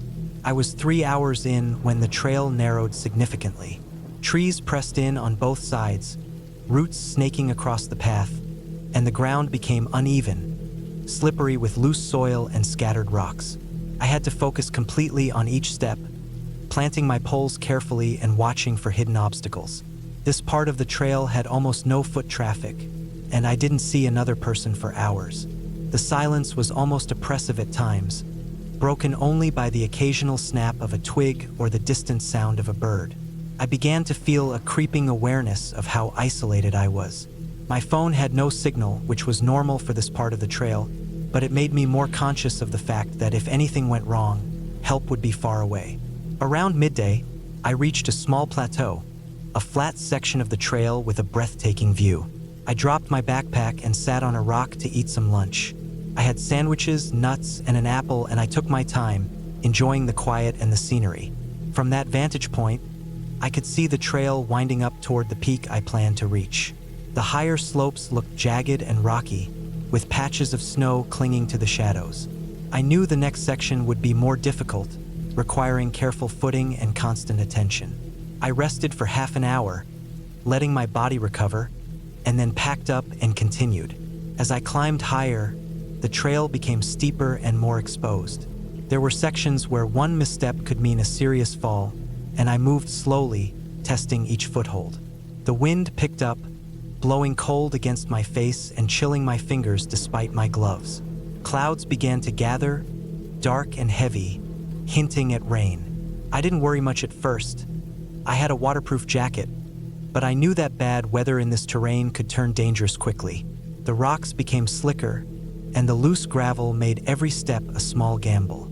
My muscles burned with fatigue, but I pushed on, determined to reach the peak. By the time I neared the summit, the wind was strong enough to make me lean into it, bracing with my poles to keep from being pushed off balance. My breath came in sharp gasps, and my heart pounded in my chest. The view was incredible, a 360-degree panorama of mountains stretching in every direction, but I didn't linger long. I knew I needed to start my descent soon if I wanted to make it back safely before nightfall. It was on the descent that things began to go wrong. The clouds had thickened, and a light rain had started, turning the dirt and rock into a slick, treacherous surface. I had to slow even further, planting my poles carefully and testing each step. The trail had sections with near-vertical drops on one side, and I felt the tension in my muscles as I navigated each ledge. I slipped once, catching myself with my poles just in time, and my heart leaped into my throat. My hands were cold and numb from the rain and wind, and I realized I had been pushing myself too hard for the conditions. I paused, leaning on my poles, breathing hard, and trying to calm the rising panic in my chest. The reality of how exposed and isolated I was hit me fully. There was no one around for miles, no cell signal, and no easy way to get help if I fell or injured myself. I pressed on, but then came the worst part. A section of the trail had eroded, leaving only a narrow ledge barely wide enough for 1 foot at a time. Below was a sheer drop of hundreds of feet. The rock was wet and slippery, and I knew one misstep could be fatal. I inched forward slowly, my hands gripping the poles tightly, my eyes scanning the surface for stable footing. I felt my stomach twist with fear and my legs shake from exhaustion and adrenaline. Halfway across, I slipped slightly, and my pole skidded on the wet rock. My body jerked violently, and I had to grab onto a nearby root to stop myself from sliding. My heart was pounding so hard I thought it might burst. I paused, shaking, and realized I needed to calm myself or risk falling. I took slow, controlled breaths, forcing myself to focus on the next few steps rather than the drop below. Inch by inch, I made it across, my muscles trembling with tension and relief. After that, I found a section of the trail that led into a narrow ravine. Water was running down from above, creating a slippery mud path. The rain had grown heavier, and visibility was low. My boots were soaked, making each step heavier, and my socks squished inside. I tried to keep my footing steady, but every few steps, I had to stop and regain balance.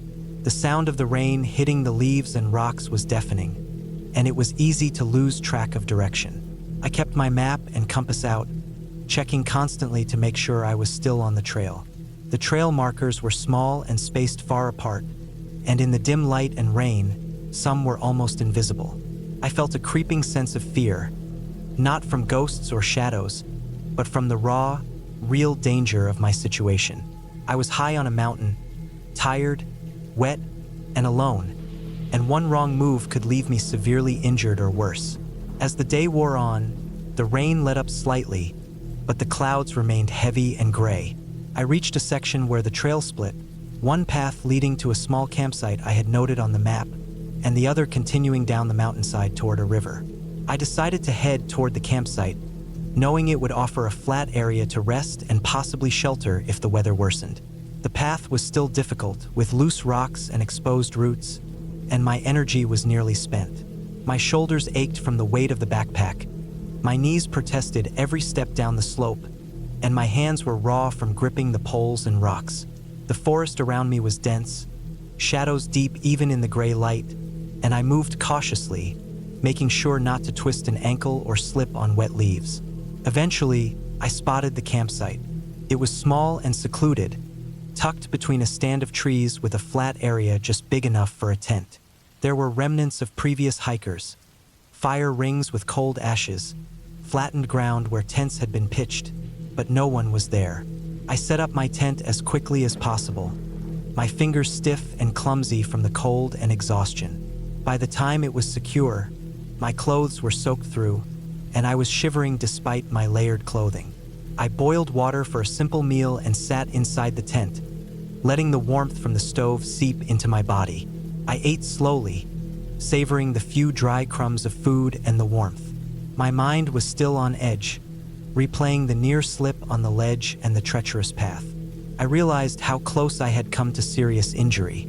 The thought was terrifying, but I tried to focus on what I could control: resting, staying dry, and keeping warm. The next morning, I woke early, stiff and sore but relieved that the worst had passed. The sky had cleared slightly, and the sun cast a golden light over the trees. I packed up my tent carefully, double-checking my backpack, and began the descent toward the main trailhead. The path was easier than the previous day, but my muscles protested every step, and my boots squelched in the muddy sections. I moved slowly, carefully planting each foot, aware that fatigue still made me vulnerable. Hours later, I reached the main trail, which was wider, better maintained, and less treacherous. I could feel the tension in my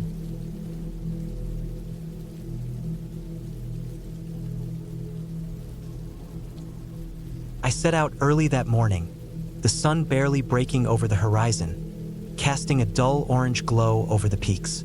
The air was crisp, dry, and biting, as it often is at the edges of mountain ranges in early spring. I had planned this hike for months, reading maps, checking conditions, and preparing gear.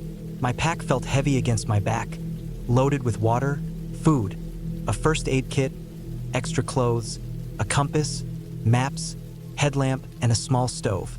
Despite the weight, there was a thrill in moving forward, leaving the town and its faint hum behind, walking into spaces that felt untouched, primal, and quiet. The trail began gently, meandering through patches of pine and sparse deciduous trees that were just beginning to leaf. Birds were scattered along the branches, singing occasionally, though their songs felt abrupt against the vast silence of the mountains. The ground underfoot was hard-packed soil with scattered stones, giving the trail a firm, reliable feel. At first, I moved easily, adjusting the straps of my pack, feeling the rhythm of my feet against the earth. As the day wore on, the trail steepened. Roots snaked across the path, slick with early morning moisture, forcing me to watch every step. Rocks jutted at awkward angles, some loose, some embedded, challenging balance and concentration. The air thinned, carrying a cold bite that burned my lungs with every inhale. My legs began to ache from the constant incline, but I ignored it, stepping carefully, pausing only when necessary to catch my breath or to drink water. The higher I climbed, the more the forest thinned, and the trees gave way to rocks, scrub brush, and small alpine flowers. The landscape opened up, revealing long ridges stretching into the distance, the peaks casting long shadows over the valleys below. By midday, I had reached a point I had marked on the map as a good place to rest, a wide, flat rock that jutted slightly out from the slope, offering a panoramic view. I sat, leaning back against the stone, taking in the view. The sky was clear, but the wind had picked up, tugging at my jacket, cooling sweat on my neck and arms. I ate a small meal of trail mix and dried fruit, savoring the simple taste of food that had been carried for hours. The peace of the place was almost complete, interrupted only by the distant calls of birds and the occasional rush of wind across the ridges. After a while, I stood again, checking my maps and compass, preparing for the next leg of the hike. The trail beyond was less defined, marked only by occasional cairns, small stacks of stones left by previous hikers. The incline became steeper, and the path narrowed, barely wider than my boots, hugging cliffs that fell sharply on one side. My heart rate increased, partly from exertion, partly from the awareness of how exposed the trail was. Each step required careful attention. Loose stones skittered beneath my feet.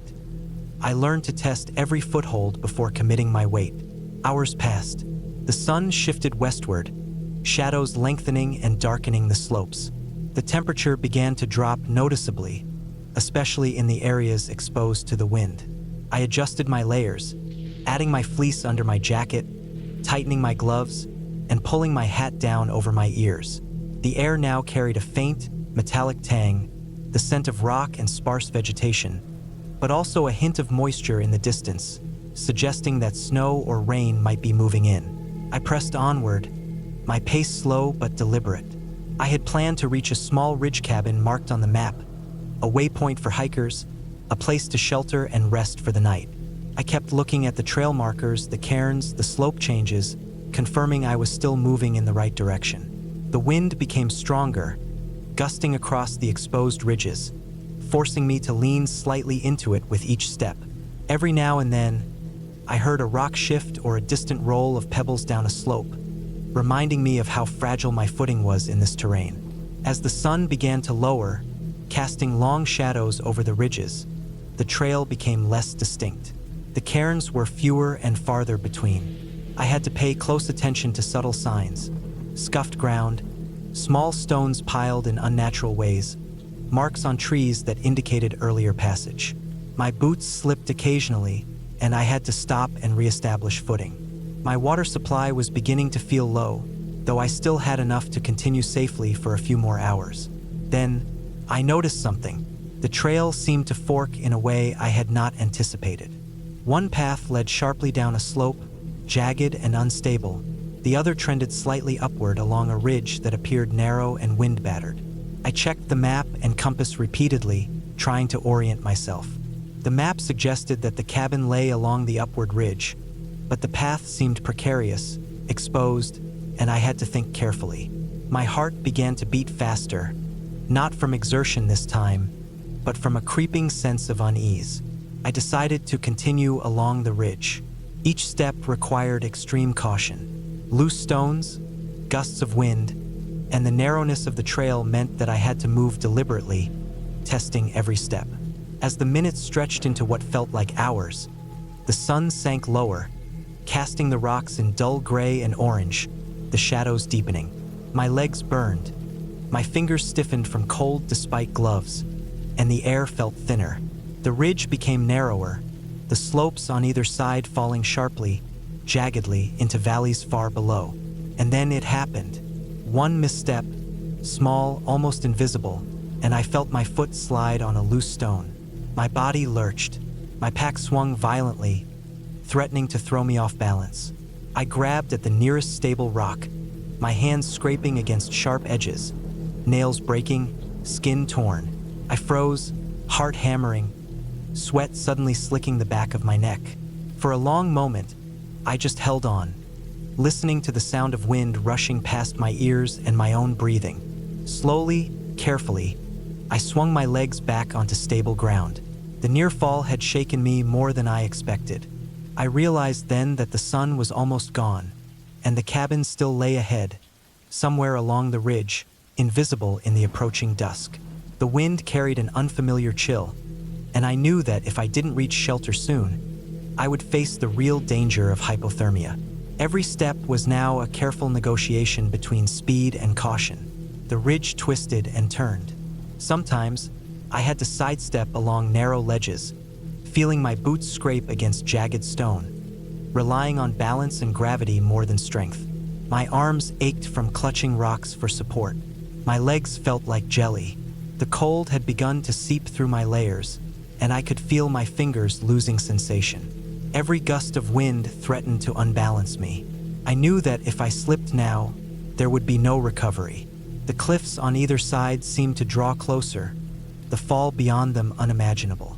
Night began to fall fully, turning the landscape into shades of black and deep gray. My headlamp cut small circles of light in front of me, illuminating the uneven path, the rocks, the small cairns marking the way. The wind seemed louder in the dark, howling through gaps in the rocks, carrying a sense of menace. I paused often to breathe, lean on rocks, and adjust my pack. My mouth felt dry, my throat raw from exertion and cold air. I rationed water carefully, sipping slowly. Then finally I saw it. A small light, weak but steady, flickering in the distance. It took a long time for my eyes to adjust and recognize what it was, but I realized it was the cabin, its small window catching the last rays of fading light or reflecting the dim glow of a lantern inside. Relief washed over me so intensely that I almost stumbled in the sudden rush of adrenaline and exhaustion. I pressed on, careful, deliberate, knowing that one more mistake could undo everything. As I reached the cabin, I exhaled audibly, hearing my own voice in the still night. I unlocked the door with trembling hands, stepping inside. The interior was simple: wooden walls, a small stove, a few shelves with emergency supplies left by previous hikers, a cot against the far wall. I immediately removed my boots, shook out my clothes, and lit the stove. The warmth felt miraculous, spreading through my body, easing frozen muscles, stiff joints, and stiff fingers. I drank more water, ate some of the small emergency rations, and gradually let my body relax. Outside, the wind continued to howl, now cutting against the cabin walls like knives. I could see the peaks and valleys in the pale moonlight through the window, the ridges I had crossed barely visible in the darkness. My hands still shook slightly, not from cold, but from lingering adrenaline and the memory of how precarious the trail had been. I unpacked my sleeping bag, laying it carefully on the cot, and changed into dry clothes. The cabin was a small refuge, but it felt infinitely safer than the ridge I had traversed.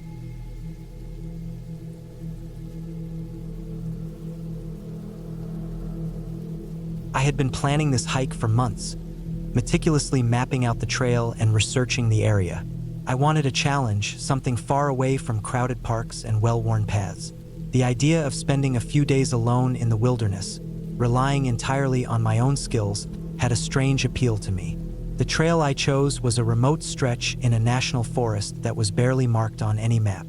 It promised dense woods, steep ridges, and a river valley that was rumored to be treacherous after rain. I made sure my backpack was heavy with supplies: a tent, sleeping bag, plenty of food, a first aid kit, a map, compass, water purification tablets, and a headlamp. I told no one where I was going, only that I would be hiking for 3 days and would check in when I returned. The first day was perfect.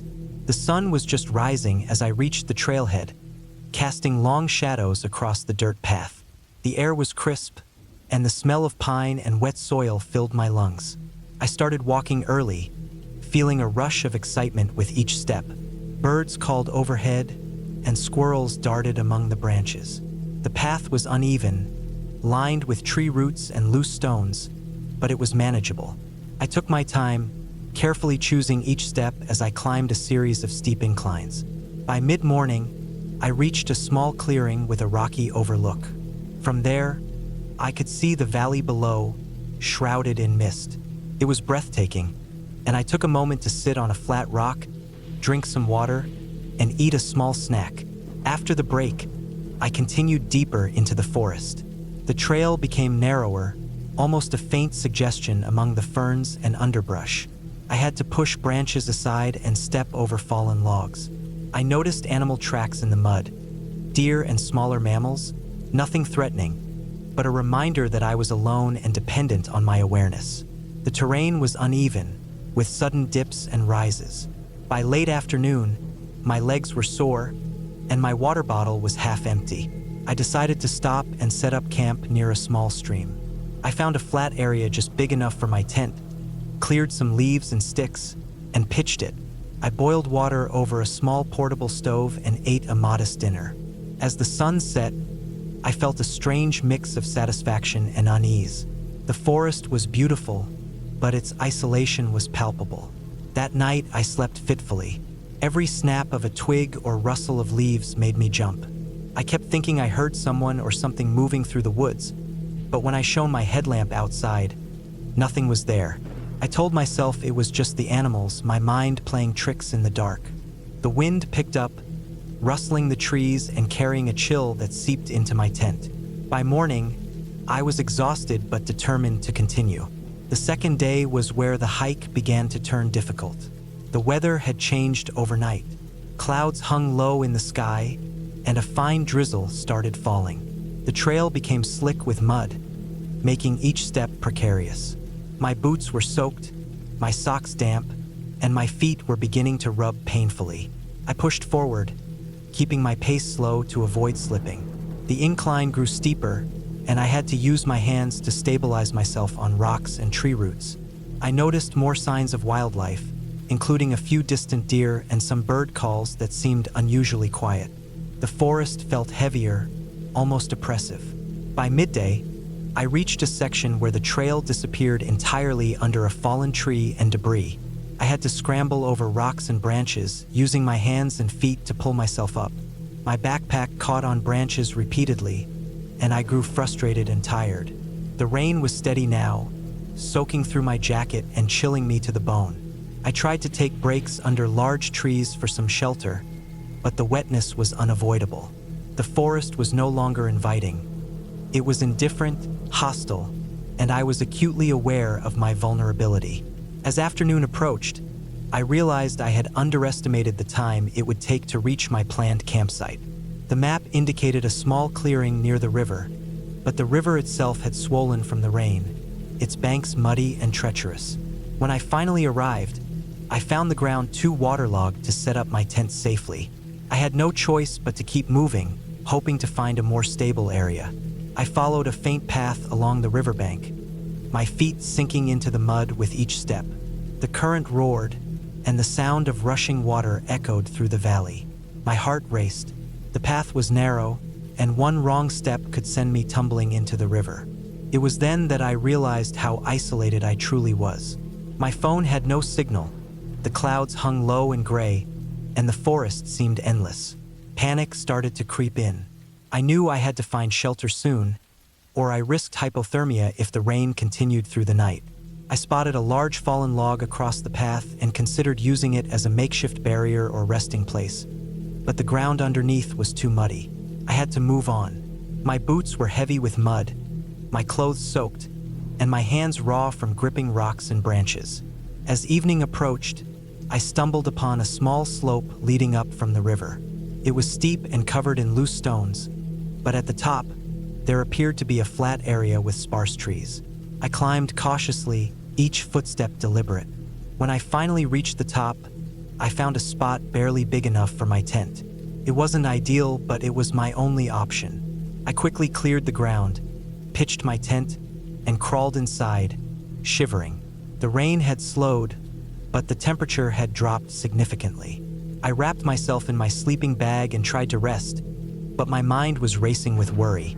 Night fell, and the forest around me was alive with the sound of rain dripping from leaves and the distant rush of the river below. Every snap of a branch or rustle of leaves made me flinch. Couldn't sleep. I thought about the countless ways the situation could turn dangerous. Slipping on the slope in the dark, being hit by a falling branch, or even a sudden rise in the river. I forced myself to stay calm, reminding myself that I had survived the day and that the morning would bring clarity. When morning came, I emerged from the tent to a misty, gray forest. The rain had stopped, but the ground was still wet and slippery. I assessed my options. The river was still too dangerous to cross at any point I could see. I considered turning back, but the trail I had come from was difficult and treacherous. I decided my best chance was to continue along the riverbank until I could find a safer crossing. The hike that day was grueling. Every step required focus, balance, and effort. My legs burned, my hands were raw, and my energy was dwindling. The forest was eerily quiet, and the dampness clung to me, chilling me through.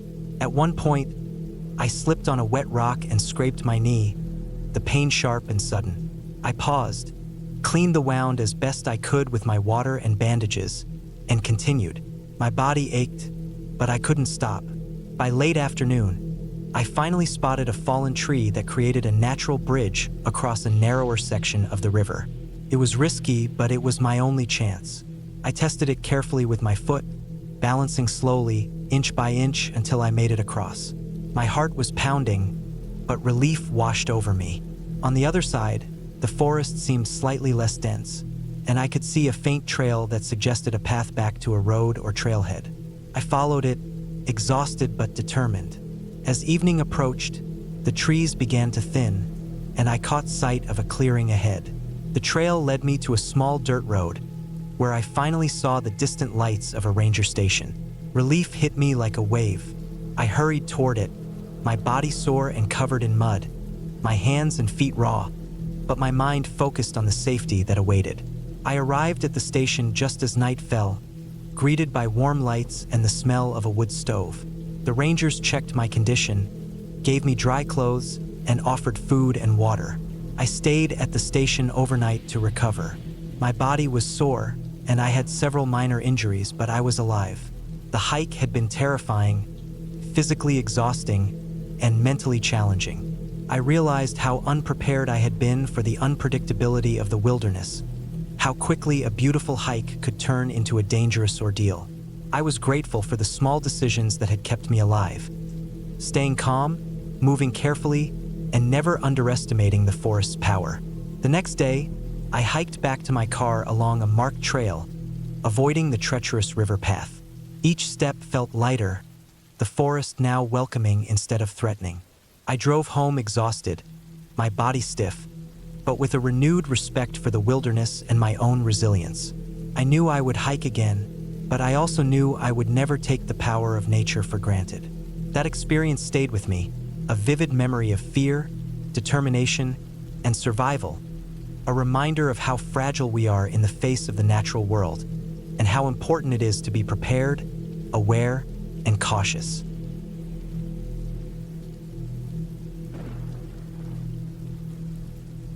I had been planning this hike for months, choosing a remote section of the Appalachian Mountains that was known for its rugged terrain and sparse traffic.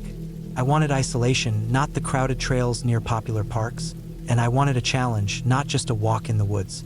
I was experienced, or at least I thought I was. I had my gear meticulously packed, a well-worn backpack, a map of the area, a GPS device with fresh batteries, a compass, plenty of water, high-energy food, a first aid kit, and the standard hiking essentials. I left early in the morning when the sun was still low, and the air was crisp with the kind of clean chill that makes your lungs feel like they're filling with something purer than normal. The trailhead was quiet. No cars were parked alongside the narrow dirt road, and no other hikers were in sight. I felt a thrill at being completely alone. The forest around me was dense, the trees tall and close enough together that sunlight only dappled through in thin streaks. The air smelled of damp earth, pine, and the faint rot of fallen leaves. The trail began gently, a soft slope covered in dry leaves and pine needles, and I started at a brisk pace. My legs felt strong, my pack balanced evenly, and I was confident in my navigation skills. The first few hours passed without incident. I passed a small creek, stepping carefully on rocks that were slick from the morning dew. I paused briefly to drink some water, crouching beside the stream and listening to the soft gurgle of water over stones. I checked my GPS. The coordinates matched the map. Everything was in order.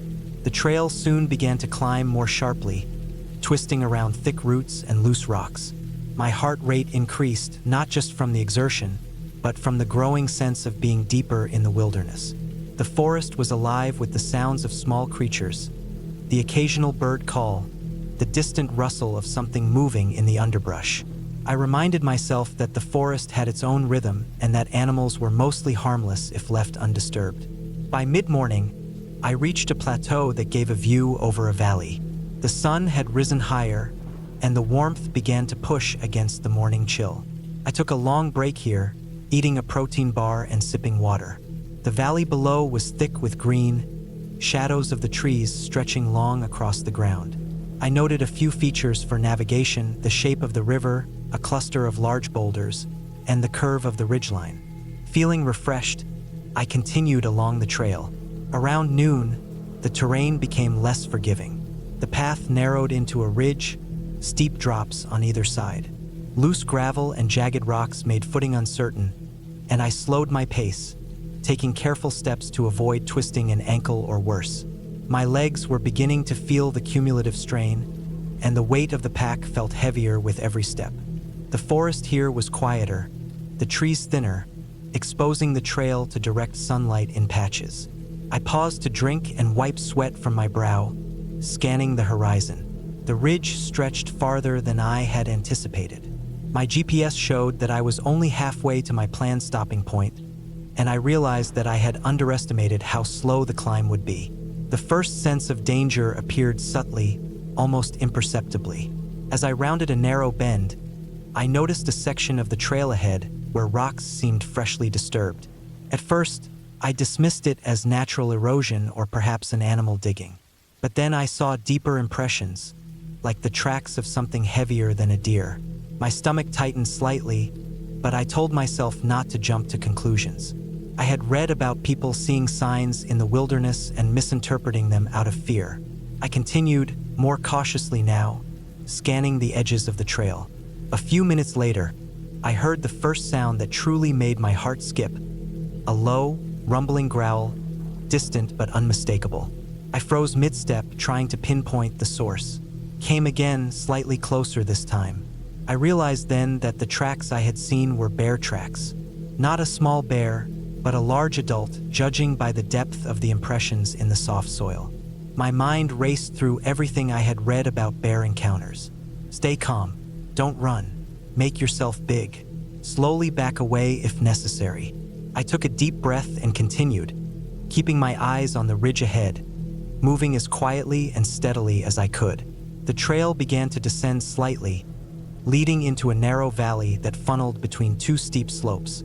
The underbrush here was thick, and the air was heavy with the scent of damp earth and vegetation. The growl came again, this time closer, followed by a heavy rustle. I froze and listened, straining to hear over my own rapid breathing. Something moved in the bushes to my right. I shifted slightly, trying to appear larger while remaining still. A large brown bear emerged onto the trail, its head low but muscles taut, eyes scanning the surroundings. I could feel the raw power in its frame, the sheer mass of it pressing against my instincts to flee. I remembered my backpack contained bear spray. Slowly, I reached for it, making sure the bear saw my movement but did not perceive it as a threat. The bear sniffed the air, pawed at the ground, and let out a low huff. I stayed calm, slowly raising the spray in case it came closer. The bear lingered for what felt like an eternity. Then, as if deciding I was not worth the trouble, it turned and disappeared into the thick brush. My body trembled with adrenaline, and I sank down on a nearby rock, trying to calm my racing heart. My hands shook as I drank water and checked the GPS again, realizing I had to adjust my route to avoid that valley. I took a deep breath and found an alternate path that climbed back up along a ridgeline. The climb was exhausting, my legs trembling with fatigue, my shoulders sore from the constant strain of the pack. The sun was now high in the sky, and I tried to keep track of time, knowing that daylight was finite and I had a long way to go before reaching my planned campsite. The forest here thinned intermittently, giving views of the surrounding peaks and valleys. It was beautiful, but I was too focused on survival to appreciate it fully. Every sound, every rustle, made me flinch, expecting the bear to return. By late afternoon, I realized I had underestimated how much energy I had expended. My water supply was running low, and the trail ahead appeared to climb even steeper slopes. I found a small clearing near a stream and decided I needed to rest, even if it was brief. I refilled my water bottles, ate a handful of nuts, and tried to stretch my cramped muscles. My legs were stiff, my back ached, and I realized the importance of pacing myself, something I had ignored in my initial enthusiasm. As I resumed hiking, I encountered another challenge, a sudden thunderstorm. Dark clouds rolled in rapidly, and the wind picked up. Rain began to fall in cold, sharp sheets, soaking me within minutes. The trail became slippery, mud forming in patches over the rocks, making every step a careful calculation. I tried to take shelter under a dense cluster of trees, but the wind drove the rain sideways. My clothing soaked through, my hands numb from the cold. I realized that staying on the exposed ridgeline was dangerous. I needed to find a safer path, preferably one that descended into lower ground. I carefully made my way down a side trail that led into a small valley. The rain made streams swell, and the path was slick with mud and fallen leaves. I slipped once, catching myself on a tree, my heart racing. I reminded myself to stay focused, to think step by step, to survive this physically and mentally. Hours passed like this, the storm unrelenting, my pace slow. The forest, which had seemed inviting and alive in the morning, now felt oppressive and isolating. Every sound of snapping branch or falling water made me tense. By evening, the storm had lessened, but the forest remained wet and dark. I found a sheltered nook under a large, overhanging rock and decided it was safer to stop for the night rather than continue in fading light. I set down my pack and took out my emergency blanket, wrapping myself as best as I could. I ate the last of my energy bars and drank the remaining water. My muscles were stiff, my body sore, and my mind constantly alert to any movement. I lay there, exhausted, feeling the rain dripping from leaves above and the cold seeping into my bones. Sleep came fitfully, broken by the sounds of animals moving in the underbrush and the occasional distant rumble of thunder. Morning brought clearer skies, but I knew I had a long journey ahead. The storm had altered the trail, washing out sections and leaving debris. I packed carefully, checking my map and GPS, and began a slow, deliberate descent toward a point where I knew the trail would intersect with a wider, safer path.